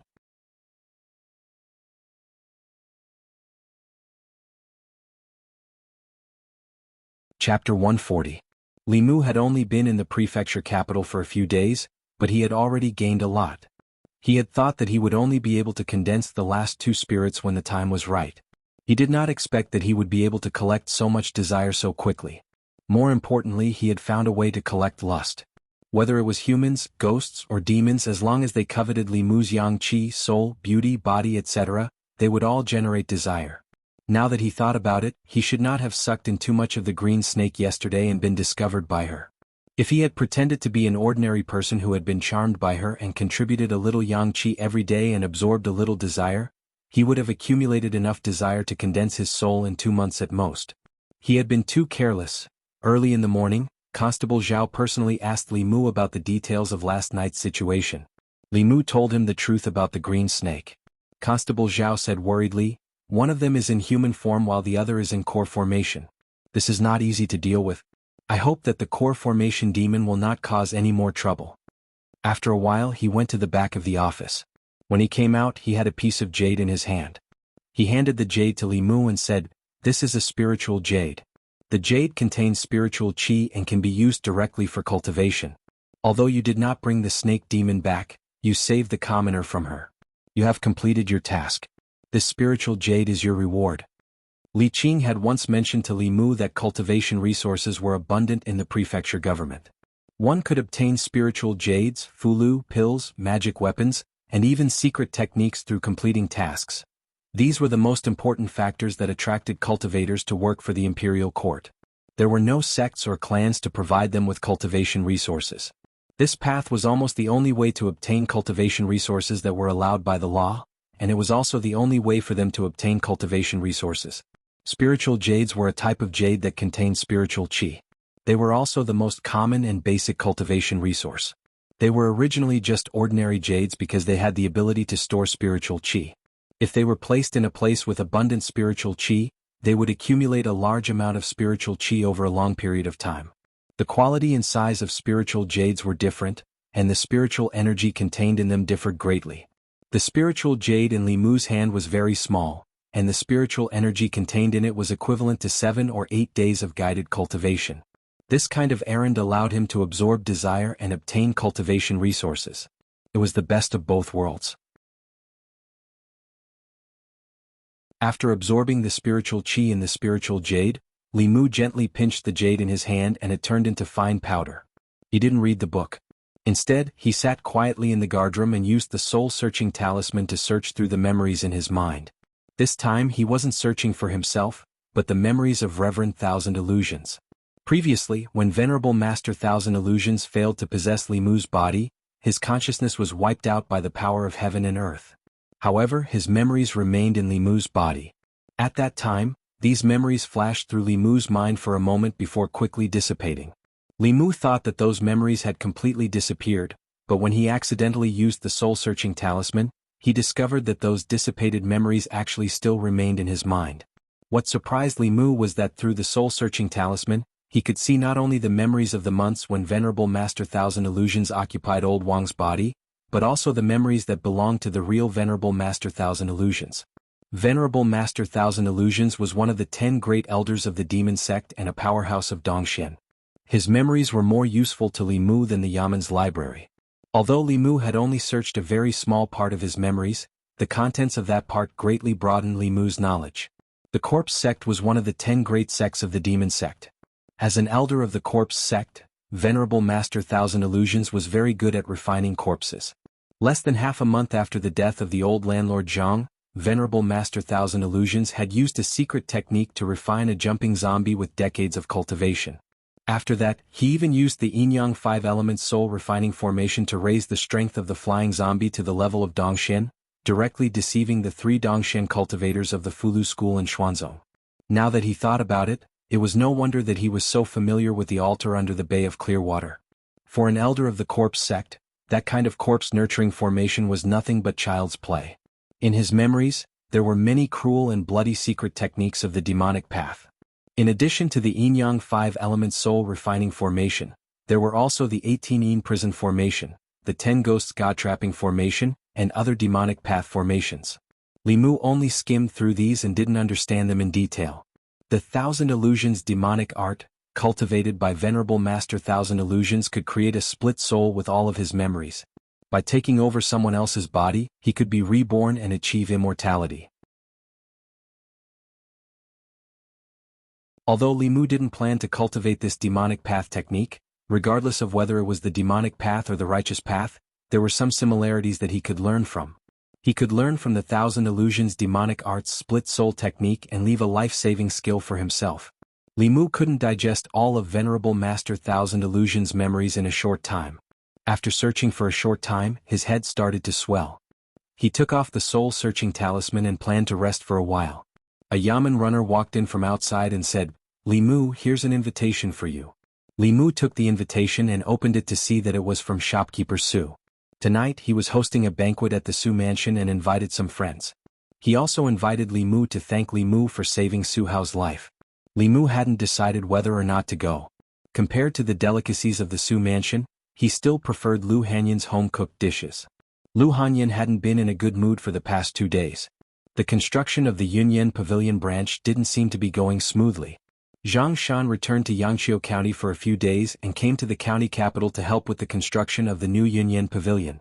Zhang County magistrates had been Yangqiu County magistrate for many years and had enough experience. Although he was slow to realize the truth about Venerable Master Thousand Illusions' death, one of the 10 great elders of the demon sect, the Yangqiu County government had contributed greatly. As the county magistrate, his contributions were naturally not small. He took this opportunity to be promoted and placed in an important position by the imperial court. Zhang Shan had long had thoughts of resigning. Now that Zhang County magistrates had left, he also took this opportunity to resign from his post as a bailiff. He planned to help Lu Hanyan build a new Yunyan pavilion in the county capital and by his own residence within 10 years.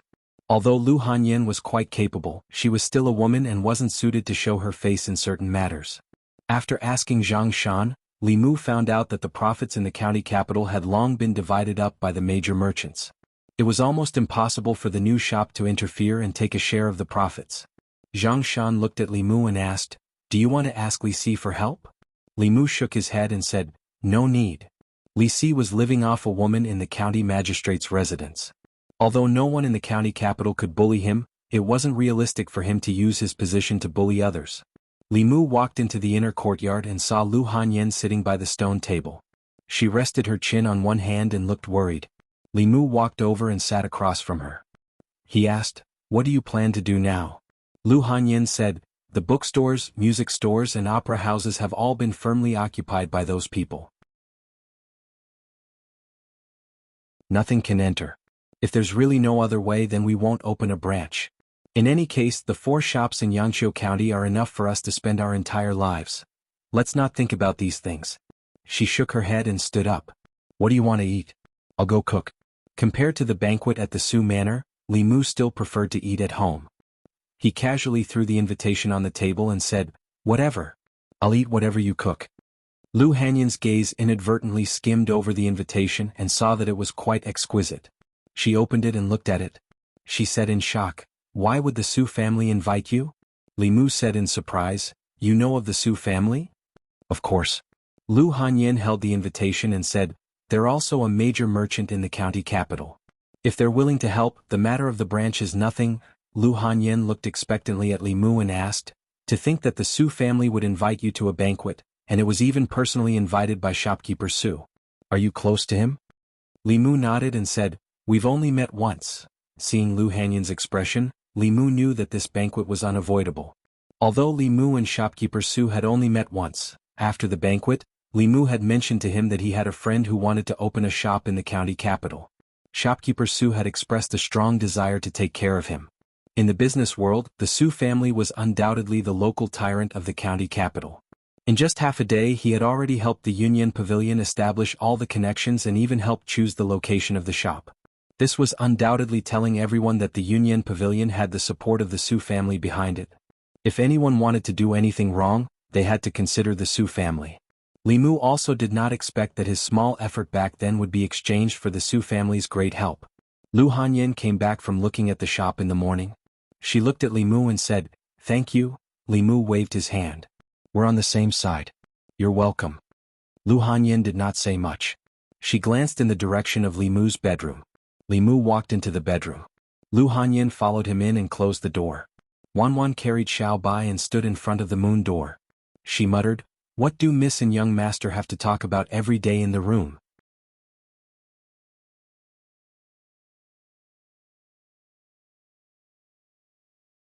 Chapter 141. In the next few days, Lu Hanyan was busy with the opening of the shop during the day and came to Li Mu's room to dual cultivate at night. She went from cultivating for 4 hours every day when she first came to the prefecture capital to spending the entire night in Li Mu's room, only returning at dawn. She cultivated for a shorter time than Li Mu, but now she had already condensed 4 spirits, only 1 less than Li Mu. This was partly because of her purine body, and partly because of their dual cultivation. In the morning Li Mu opened his eyes. Lu Hanyan, who was sitting cross-legged opposite him, her long eyelashes fluttered and her eyes also opened quickly. The two of them sat cross-legged opposite each other with their hands in front of them, holding each other tightly. At the beginning of dual cultivation, their palms were still facing each other. Later on, Lu Hanyan felt that it was too tiring to hold her hands up, so she suggested that Li Mu change positions. The two of them tried many positions, but in the end they still felt that this one was the most energy efficient. Li Mu sensed the subtle changes in Lu Hanyan's body and asked in surprise, "You've refined the 5th spirit?" Lu Hanyan was slightly proud and said, "I'm the same as you now." Li Mu sighed inwardly. She had a complete purine body. Under normal circumstances, her cultivation speed would be faster than Li Mu's. In addition, she had the fear of the 7 spirits and the courage that Li Mu collected for her. Her cultivation speed could be said to be extremely fast. Right now he was still far away from the completion of his lust and love. Lu Hanyin would definitely refine the 7 spirits earlier than him. However, as of now both of them had refined the 5 spirits, but the difference in their dermic powers was too great. If they really fought, Li Mu would be able to make her lie on the ground and beg for mercy in a very short period of time, even if he only used one hand. He stretched his body and said, "Go home early today. I'll teach you a Dao technique." Dao techniques? Lu Hanyin was shocked. Aren't Dao techniques not allowed to be taught to outsiders? The Dao techniques of those orthodox sects cannot be passed on to outsiders. My Dao techniques did not come from them, Li Mu explained. He then added, "Besides, you are not an outsider." Lu Hanyin felt a little sweet in her heart. She asked curiously, "Besides me, who else did you teach it to?" Li Mu was stunned for a moment, then he quickly got out of bed and said, "I'm going to be late. I'll go to the yamen first." Lu Hanyin saw his figure disappear quickly, and she already had an answer in her heart. A woman's silhouette appeared in her mind. She sighed, her heart aching. Then she felt an even deeper sourness. Lu Hanyin turned to look at the door. She saw Wan standing there with Li Mu's toiletries in her hands. Her expression was complicated. Lu Hanyin panicked for no reason. She immediately explained, "We're just cultivating." Wan walked in and said, "I know. Miss also likes young master." "Nonsense. How could I like him? Don't worry, Mississippi. I won't be angry." Wan walked to the bedside and whispered, "If it weren't for Miss, I would have starved to death. My life was saved by Miss, so my things are Miss's things." Lu Hanyin rubbed her head and said helplessly, "Why are you so silly?" Wan's small face showed a charming smile. "I want to be with Miss and young master forever." Lu Hanyin sighed and said, "You must have freeloaded on him in the past." "He must have drugged you," Wan pouted and said, "Then Miss must have drunk it too. Young master just left and you chased him here. Miss is more anxious than me." "Little girl, you're getting more and more impudent." "I have big and small. Miss is big, I'm small." Li Mu didn't even eat breakfast and slipped out of the house. Even a girl as indifferent as Li Qing would be angry because Li Mu passed the Qingxin formula to Lu Hanyin. If he told Lu Hanyin that he passed the confrontation formula to Li Qing first and not her, she probably wouldn't go to Li Mu's bed tonight. He casually bought 2 buns on the street.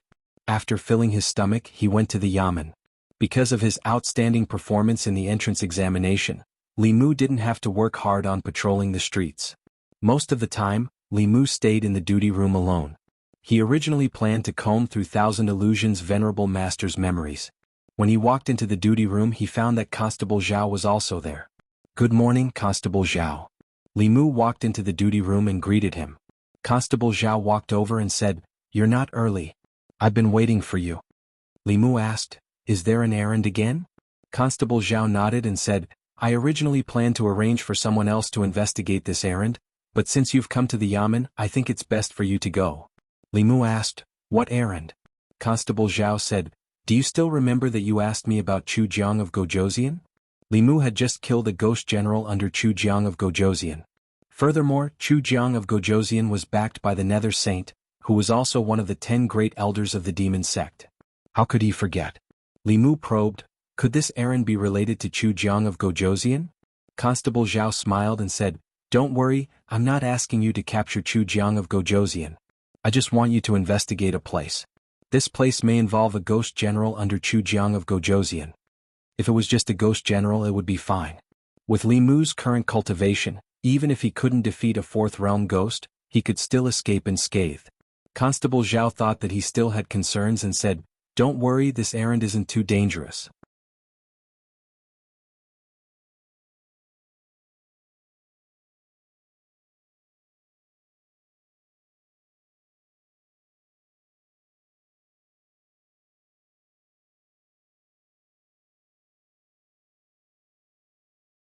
Chapter 142.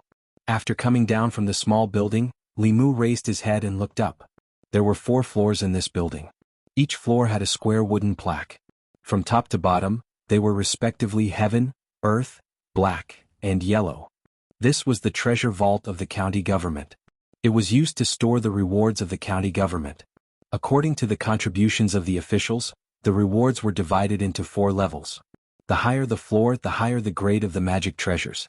It was said that in the heaven floor, there were heaven-grade Fulu heaven-grade magic treasures, and Taoist techniques as rewards. Of course, items of this level would not be stored here. They would need to ask the imperial court for permission from the emperor himself. Then the imperial court would distribute them. Li Mu did not even need to think about heaven-grade merits. Unless he killed a demon sect elder like the Thousand Illusions Venerable or the Nether Saint, or destroyed a demon sect subsect by himself. Those who could do all these did not care about these rewards. Those who cared about these rewards did not have the ability to obtain them. Li Mu did not have any extravagant hopes. Thinking about the scene in the back hall, he asked Constable Zhao, "The county governor seems to hate Chu Jiang of Gojoseon very much." Constable Zhao sighed and shook his head. The county governor and Chu Jiang of Gojoseon have a blood feud. His parents, wife and children all died at the hands of Chu Jiang of Gojoseon. Thinking about the county governor's appearance, Li Mu was shocked. Constable Zhao continued, "When the county governor first came to the North County, he took the lead. When he encountered dangerous tasks he always rushed in front of everyone. The 18 ghost generals under Chu Jiang of Gojoseon committed all kinds of crimes in the 13 districts of the North County. The county governor killed 5 of them in half a month. Even the number 1 ghost general that Chu Jiang of Gojoseon valued the most was killed by the county governor." Li Mu didn't expect the commandery officer to have such a past. Thinking of the drunkard just now, he couldn't associate him with such a brave image. Constable Zhao's face was filled with grief as he said, "When the 5 ghost generals were killed, Chu Jiang of Gojoseon was enraged. He personally took action and exterminated the prefectural governor's family. Since then the prefectural governor has become what he is now. He hates Chu Jiang of Gojoseon to the core. Otherwise, with your contribution in killing an evil spirit, you wouldn't have been able to choose resources from this Xian." While Li Mu sighed in his heart, he also raised his vigilance. As a bailiff, his duty was to protect the safety of the people under his jurisdiction. He often had to risk his life against these demons and ghosts.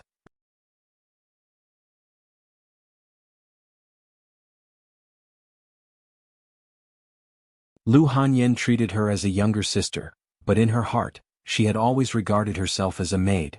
Although Xiaobai envied Lu Hanyan and Wanwan's gifts, she also knew that before she could transform, these beautiful clothes and jewelry could only be looked at. After dinner she couldn't wait to go back to her room to cultivate. Li Mu and Lu Hanyan washed the dishes together and said, "Come out of the city with me." Lu Hanyan asked, "Why are we going out of the city?" Li Mu said, "You'll know in a while." After instructing Wanwan and Xiaobai to guard the door at home, Li Mu and Lu Hanyan walked out of the house and out of the city. Lu Hanyan didn't say much along the way. Li Mu knew what she was thinking and explained, "Your hairpin is different from Wanwan's." "I know it's different." Lu Hanyan curled her lips and said, "You like Wanwan and Constable Li. You give them all the good things first and then they give the rest to me. After all, I'm not as good at fighting as Constable Li, and I'm not as obedient as Wanwan. I'm not your type." If Li Mu could go back to a few months ago he would definitely slap himself in the face. Now he could only cough softly and say, "Actually that was just a joke. Apart from being better at fighting than you, and Wanwan being more obedient than you, what else can she compare to you? You're multi-talented, you're good in the kitchen, you're beautiful and rich, and you're talented in cultivation. Which man wouldn't like someone like you?" Lu Hanyan's beautiful eyes flashed with a glimmer of light. "You really think so?" Li Mu pointed to the sky and said, "I swear on my Taoist heart." Lu Hanyan lowered her head and said, "Bah, who asked you to swear?" Li Mu smiled and asked, "You're not jealous now, are you? Really, you're even jealous of Wanwan?" Lu Hanyan blushed and snorted, Who's jealous?" Li Mu realized that his previous understanding of Lu Hanyan was still somewhat wrong. When she was cute, she didn't lose to Wanwan at all. With her talent, it was only a matter of time before she surpassed Li Qin. He was really blind to have been so focused on condensing his soul back then. At some point the two of them had left the official road and there was no one around. If it were anyone else, Lu Hanyan naturally wouldn't have followed them to such a desolate place. She just looked at Li Mu in confusion and asked, "Why did you bring me here?" After Li Mu confirmed that there was no one around he said, "Take out that hairpin. I said that your hairpins are different but it's not what you think." Lu Hanyan took out the hairpin, and Li Mu formed the army formula with his hand. With a thought, the hairpin flew out from Lu Hanyan's hand and danced in the air. Li Mu's thought moved again, and the hairpin streaked across the air, piercing straight into a tree not far away. Poof! A small hole appeared on the trunk of the tree, through which light could penetrate. Lu Hanyan's red lips slightly opened and she said in astonishment, "Is this a magic weapon?" Li Mu recalled the hairpin and asked, "Are you still jealous?" Lu Hanyan's pretty face turned red. She pinched his waist and said, "Don't mention it." Li Si said that when a woman starts to not avoid physical contact, even if it's physical abuse, it means that the distance between two people has been greatly reduced. If a woman doesn't like you, she won't even bother to look at you. Li Mu rubbed the soft flesh on his waist, and his heart was slightly happy. He continued, "I'll teach you the art of silence first and then I'll teach you this Tao technique. Practice it every day and in the future when you encounter danger, you'll be able to catch your opponent off guard." The use of the army formula was to use an extremely small amount of dermic powers to activate magic treasures. Originally, only cultivators above the transcendent realm could master this ability. Lu Hanyan's hairpin, compared to Li Mu's Bai sword, was lighter and more agile and also more concealed. This hairpin itself is a magic weapon. If it pierces a person's heart or brain, it can be a one-hit kill. Even if it's a transcendent realm cultivator, if they're not prepared and this hairpin pierces a vital point, their body will instantly die. Lu Hanyan clumsily controlled the hairpin. She asked, "Where did you get this hairpin?" Li Mu said, "I killed an evil spirit last time. I used my merit to exchange for it at the yamen." Lu Hanyan's gaze wandered. She asked, Why didn't you exchange it for something else?" Li Mu did not answer this question. He said, "Focus on practicing. I didn't even teach you this Tao technique." Lu Hanyan's eyes flashed with a hint of joy, but she said, "What does it have to do with me whether you teach it to others or not? Women always say one thing and mean another." Previously, when Li Qing was angry, she also said the same thing. After practicing for a while, seeing that Lu Hanyan was already able to control the hairpin steadily, Li Mu formed the 6 Ding Jade Maiden Mudra and said, "Watch this Tao technique carefully. Combined with what I just taught you, you can kill a third realm cultivator." Boom! Just as he finished speaking, a bolt of lightning struck from the sky. After Li Mu's research during this period of time, he figured out how to use the confrontation formula and the army formula in combination. Using Lu Hanyan's jade hairpin as an example, he first used the army formula to destroy the enemy's physical body unexpectedly. Regardless of whether it was a demon or a human, once their vitals were pierced, their physical body would die instantly.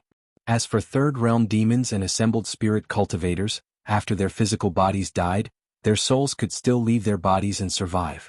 After the army formula, he followed up with the confrontation formula. One destroyed the body, the other destroyed the soul.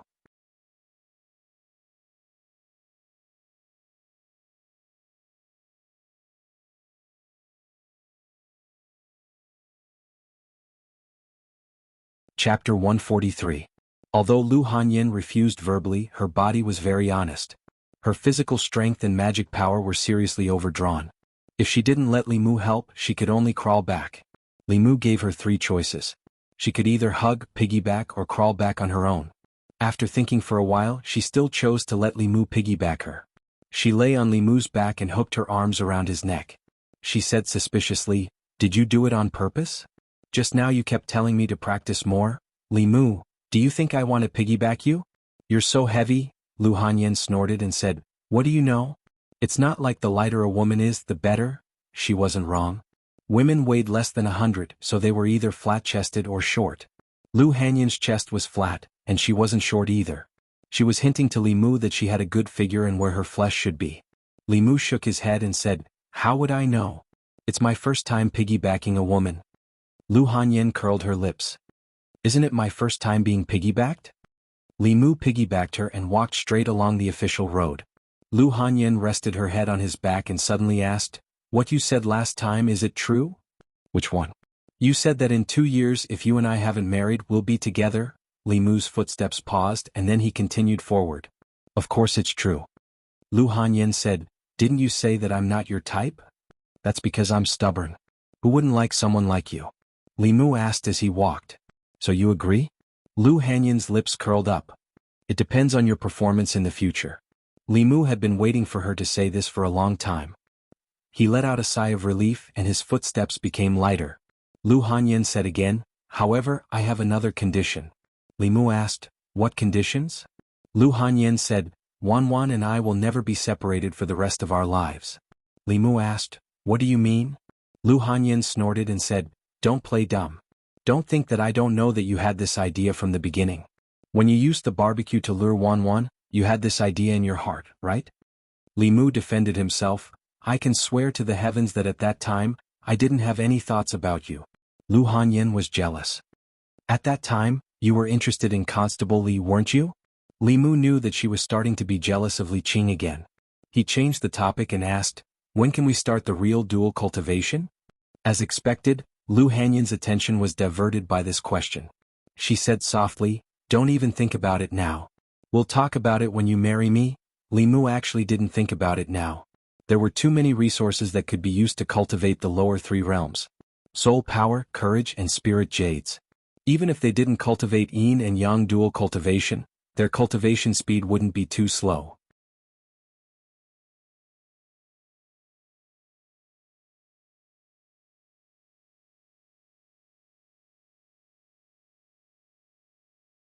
No matter how he looked at it, it was just an ordinary brothel.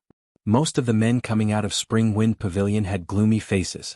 Their footsteps were weak and their yang qi was lacking. They looked like normal brothel patrons. Seeing the handsome young man staring at them from the entrance of the jewelry store, a prostitute boldly approached and said with a smile, young master, you've been standing outside for so long. Do you want to go in and have some fun? Li Mu didn't have time to answer before a pain came from his waist. Lu Hanyin came out of the jewelry shop and held Li Mu's arm. She didn't look at the prostitute and said, Wanwan, let's go. Wanwan glared at the prostitute. She stuck out her small chest and held Li Mu's other arm. With Lu Hanyin on the left and right, she almost carried Li Mu away. The prostitute shook her head, walked back, and once again tried to win over the passing men. Lu Hanyin held Li Mu's arm and asked coldly, what do you think? Are they beautiful? Li Mu shook his head and said, they're dressed like ghosts. They're not beautiful. Lu Hanyin gritted her teeth and said, if they're not beautiful, then why did you look for so long? Li Mu couldn't refute and could only say, I was just looking. They're not beautiful, but you look at that kind of place. You men are really the same. I won't look next time. Next time? There won't be a next time. Li Mu walked on the street with one arm held by Lu Hanyin and the other arm held by Wanwan. Along the way they attracted countless people's attention. Who knew how many people bumped into others because they turned around? Lu Hanyin seemed to have forgotten to let go. She held Li Mu like this and Wanwan on the other side didn't let go either. In the distance, Li Mu saw a familiar figure coming from the front. Li Si wasn't alone. There was a woman beside him. The woman was 5 feet tall and at least 3 feet wide. She held Li Si with a sweet face. Standing beside the woman, Li Si, who was 6 feet tall, looked like a little bird. Li Si obviously also saw Li Mu.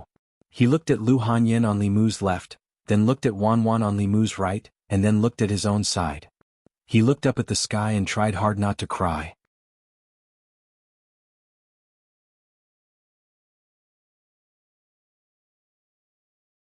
Chapter 144. Qin Miao Miao noticed Li Si's abnormality. She turned around and asked in confusion, Li Si, what's wrong? Li Si wiped his tears and said, it's nothing. The wind is a little strong today.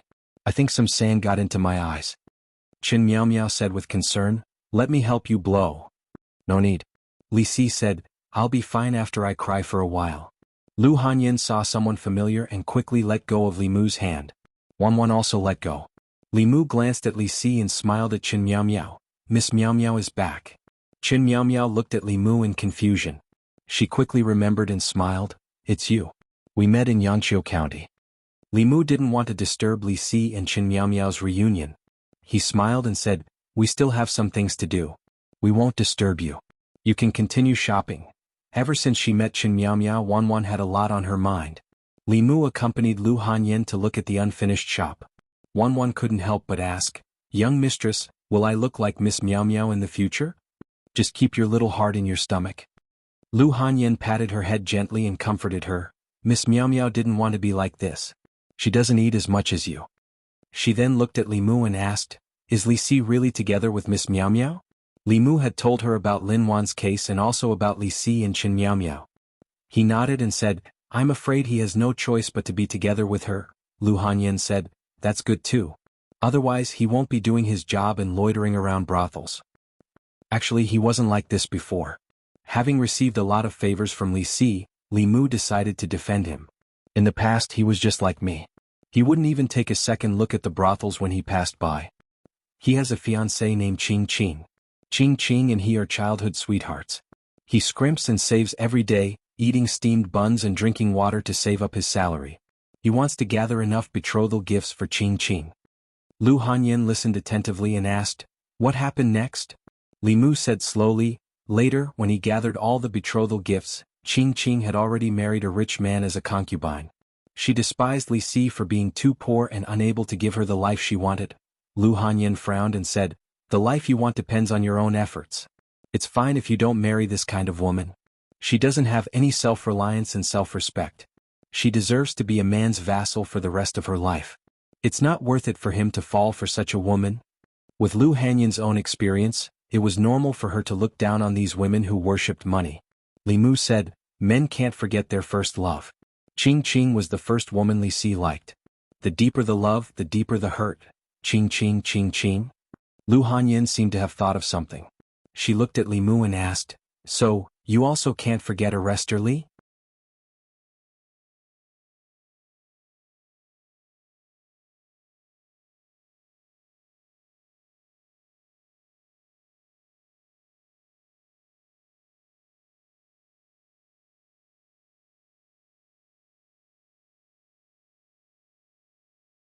Chapter 145. Spring Wind Pavilion. As soon as Li Mu walked in, the brothel keeper greeted him with a smile. "Young master, do you know any girls? Would you like me to recommend them to you?" "Li Mu, it's my first time here." The smile on the brothel keeper's face became bigger. "Oh, it's a new guest. Today you must serve the young master well. Xiang Xiang, Qiao Qiao, Rong Rong, you three come here." Several girls were called over by the brothel keeper.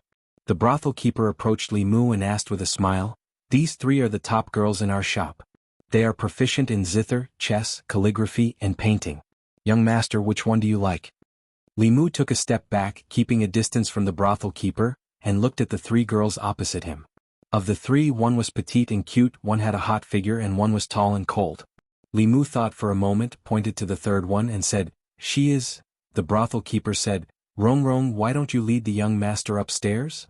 "Young master, please." The cold woman said coldly to Li Mu and turned to go upstairs. Although it was Li Mu's first time in a brothel, he knew that the attitude of a brothel woman to a guest was not like this. Li Si and Li Mu had said this kind of trick was just one of the methods they used to attract guests. This woman was not really cold, this was just her character. After all, the guests who could choose her were generally a little masochistic. They liked this kind of cold type, which made them more excited. The woman opened the door of a room and led Li Mu in. Then, she sat on the edge of the bed and pretended to be unapproachable. Li Mu walked to her side and asked, "Can you play the zither?" The woman was stunned for a moment and shook her head. "Can you play the flute?" The woman continued to shake her head. "How about the pipa?" The woman still shook her head. Li Mu waved his hand and said, "You can't do this, you can't do that, and you have the nerve to say that you're proficient in everything. Go down and tell the brothel keeper to get someone who can do these things." The woman was stunned for a moment. Then she suddenly stood up and walked downstairs angrily. She said to the procuress, "There's a strange person here. He doesn't do what he should do and only wants to listen to music. Is he crazy? Who would come to a brothel to listen to music? I can't take this job. In this world there are all kinds of hobbies. I usually ask you to practice the zither, but you don't listen. Now you're blaming the customer." The brothel keeper shook her head and said to the voluptuous woman, "Qiao Qiao, you go." Li Mu sat in the room for a while. The plump woman named Qiao Qiao, whom the brothel keeper had introduced just now, swayed her hips and walked in. She hugged Guqin and asked with a smile, "Young master, what song do you want me to play?" "Li Mu, just play whatever you know." The woman put the Guqin aside and began to take off her clothes. Li Mu was stunned for a moment and asked, "If you want to play the zither, then play the zither. Why are you taking off your clothes?" The plump woman was startled and asked, "Do I have to wear it and play it?" Li Mu waved his hand and said, "Wear it." The woman looked at him strangely. She could only sit down and play the zither with both hands. This woman's zither skills could only be regarded as a beginner. But it was still incomparable to Lu Hanyan. Li Mu was used to Lu Hanyan playing the zither. Listening to her again, it was somewhat boring. The woman played the zither and found that there was no movement beside the bed. She looked up and found that the young customer was lying on the bed asleep. She couldn't help but feel strange. In the past few months she had served a lot of customers, but this was the first time she met someone like him. He came to the brothel and didn't look for physical entertainment. He only listened to music and fell asleep. However, she was not too surprised. She had seen men with all kinds of hobbies. Some people's hobbies in this area were so abnormal that it made people's hair stand on end. Compared to them, this young master was nothing. She played for a while and saw that the other party had fallen asleep. Her fingers left the strings, stood up and lit an incense burner. As the incense burner emitted green smoke, a trace of weak yang qi drifted out from Li Mu's body and was absorbed into the incense burner. After doing this, the woman walked to the bed and looked at Li Mu's face. She murmured, "You look so handsome, where can't you find a woman? Why did you come to this kind of place?" She gently stroked Li Mu's face and sighed, "What a handsome young master." Li Mu, who was lying on the bed, already knew what this brothel was doing secretly. They were the same as the green snake, sucking people's yang qi. However, the green snake was obviously not smart enough. It only grabbed one person and sucked. Naturally, it was easy to reveal flaws and be noticed by the authorities. And the same method of sucking people's yang qi, this brothel's method was much more brilliant. The customers who came here were originally here to have fun. Coincidentally, their way of having fun was also very physically and mentally exhausting. This way, even if they lost some yang qi, no one would notice. The lack of yang qi was not much different from the lack of kidney qi. They didn't need to absorb too much from a person. As long as the brothel was open, there would be an endless stream of customers. The yang qi was inexhaustible. This woman was not a demon ghost, nor was she a cultivator. She mainly relied on that strange incense burner to absorb yang qi. In order not to arouse suspicion, Li Mu took the initiative to release a trace of yang qi for her to absorb. He also didn't absorb too much of this woman's lust, so that she wouldn't feel the slightest discomfort. In the process of carrying out his task, he didn't forget to take advantage of her. After all, whether or not she could complete the collection of yang qi and successfully condense the sixth essence depended on this. Li Mu didn't know where the yang qi absorbed by the incense burner went. He was only here today to find out.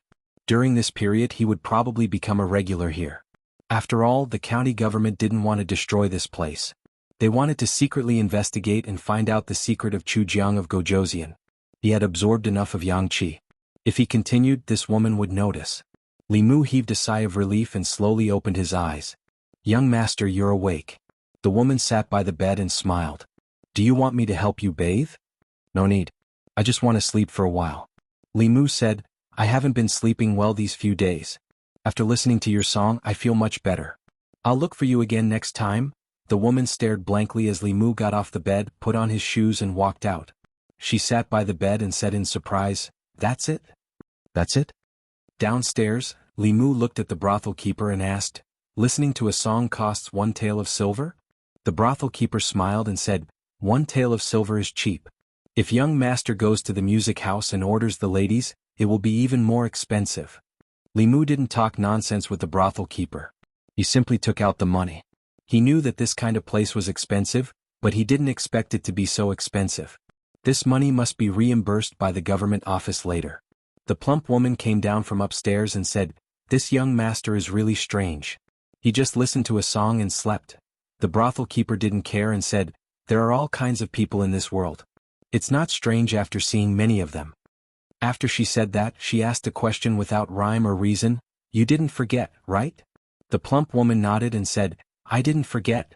The brothel keeper said, "That's good. Go outside and get customers." Li Mu walked out of Spring Wind Pavilion. He didn't go to the government office, nor did he go home. First, he walked around for a while to see if anyone was following him. It was difficult for a normal man to go to a brothel to listen to music without arousing suspicion. But this was something that couldn't be helped. Arrestor Zhao's intention was to let him put on a show and be a dedicated undercover agent. He had to make the show real and use real guns and real bullets. Of course, Li Mu couldn't accept it. For a mission, he lost the primordial yang energy that he had saved for 19 years. It was a bloody loss. His primordial yang energy was reserved for Lu Hanyan.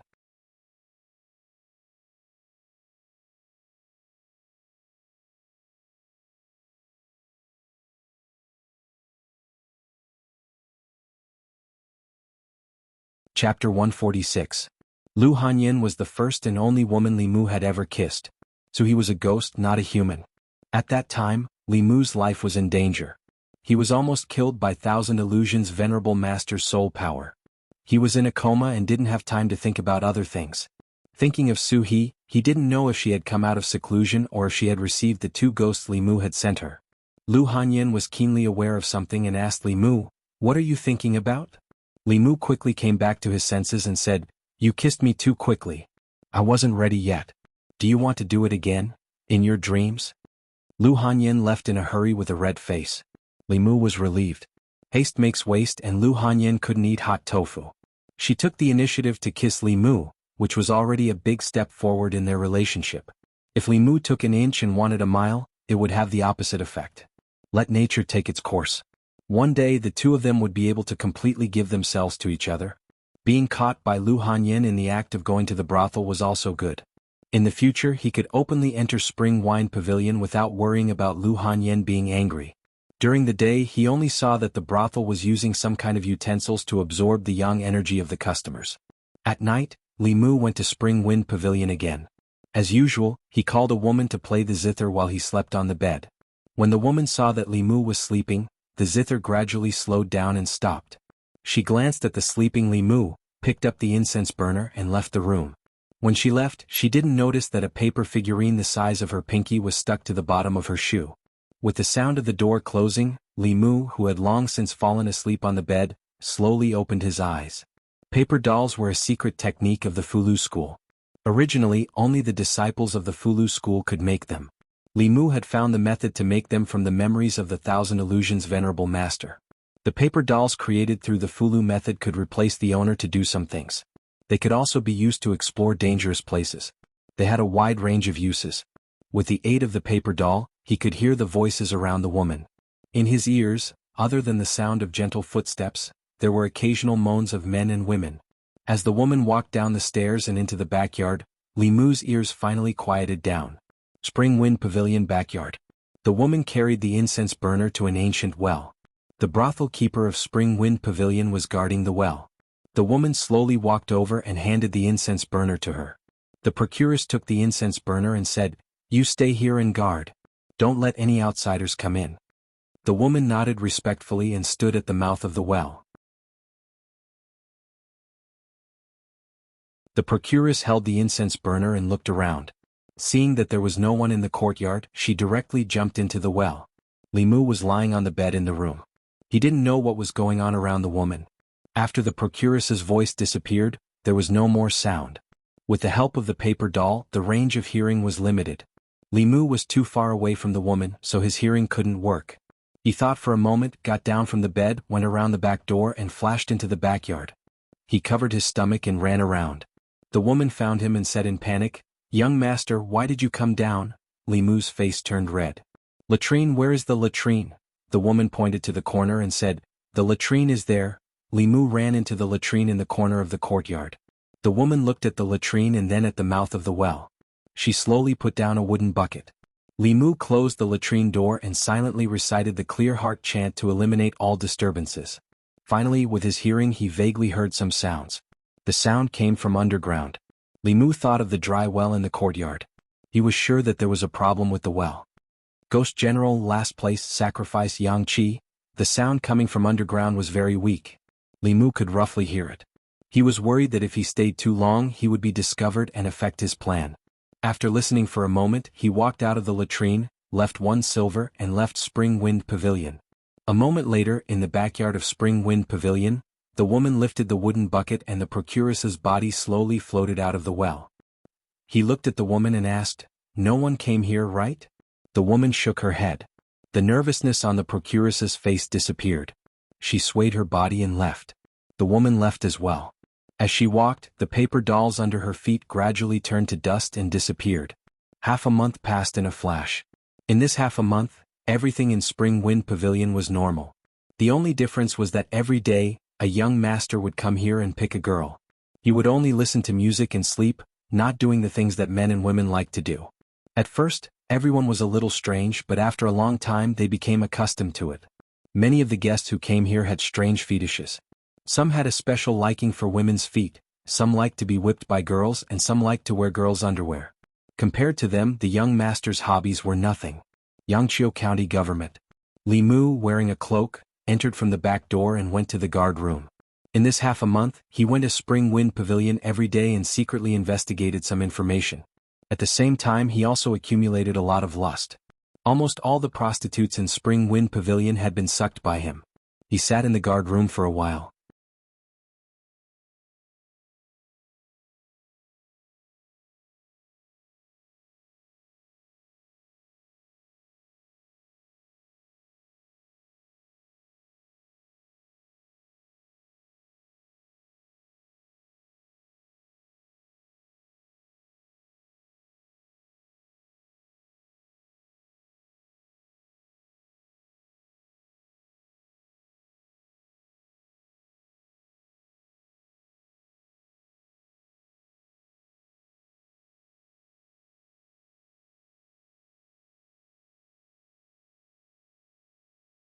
Lu Hanyan said, "Isn't that the case?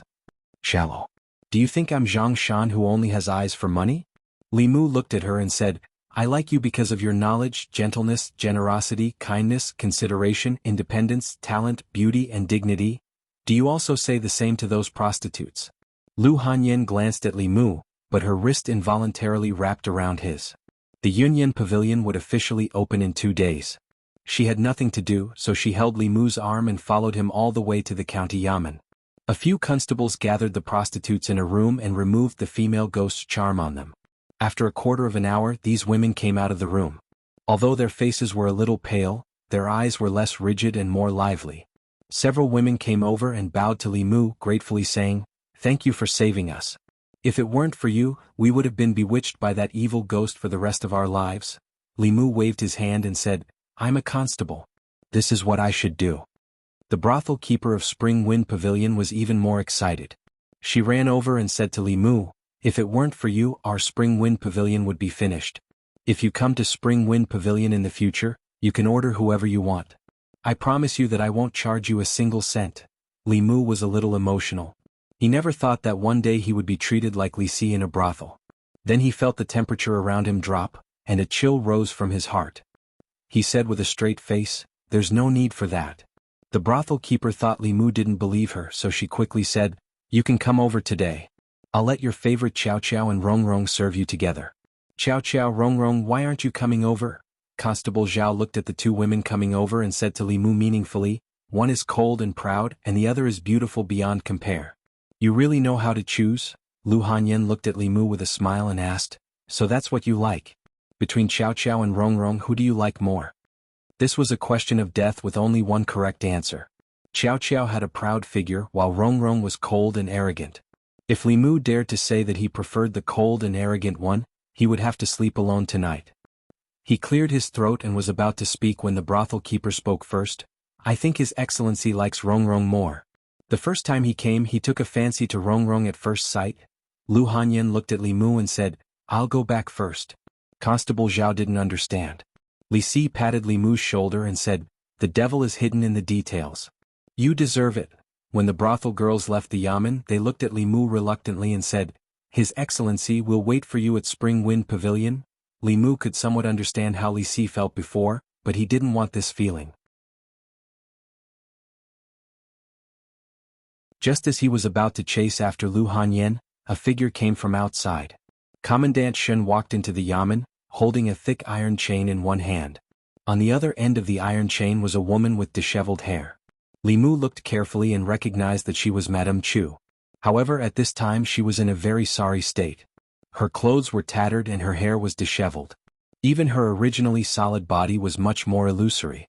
The iron chain passed through her shoulder blade, making it impossible for her to turn into a soul and break free. Commandant Shen looked at her indifferently and asked, "Speak, what is Chu Jiang of Gojoseon's plot to come to the North County?" Madame Chu stared at him fiercely and didn't say a word. A smile appeared on Commandant Shen's face and he said coldly, "You won't speak, right?" Li Mu walked out of the Yamen's courtyard and could still hear Madame Chu's miserable screams. He didn't expect that Commandant Shen, a gentle person, could be so cruel. Even Li Mu couldn't stand the way he forced Madame Chu to speak and could only temporarily avoid him. Constable Zhao followed him out and sighed. Commandant Shin's parents and wife were all killed by Chu Jiang of Gojoseon. His hatred for Chu Jiang of Gojoseon is unimaginable. When the screams in the courtyard stopped and Li Mu walked in again, Madame Chu's soul was extremely weak and was on the verge of dissipating. Commandant Shen glanced at Li Mu and said, "You haven't condensed your soul yet. Her soul power is useful to you. You can deal with it." Li Mu cupped his hands and said, "Thank you, Commandant Shen." It seemed that he didn't get any useful information from Madame Chu. After all, Madame Chu wasn't in the soul realm and wouldn't be valued by Chu Jiang of Gojoseon.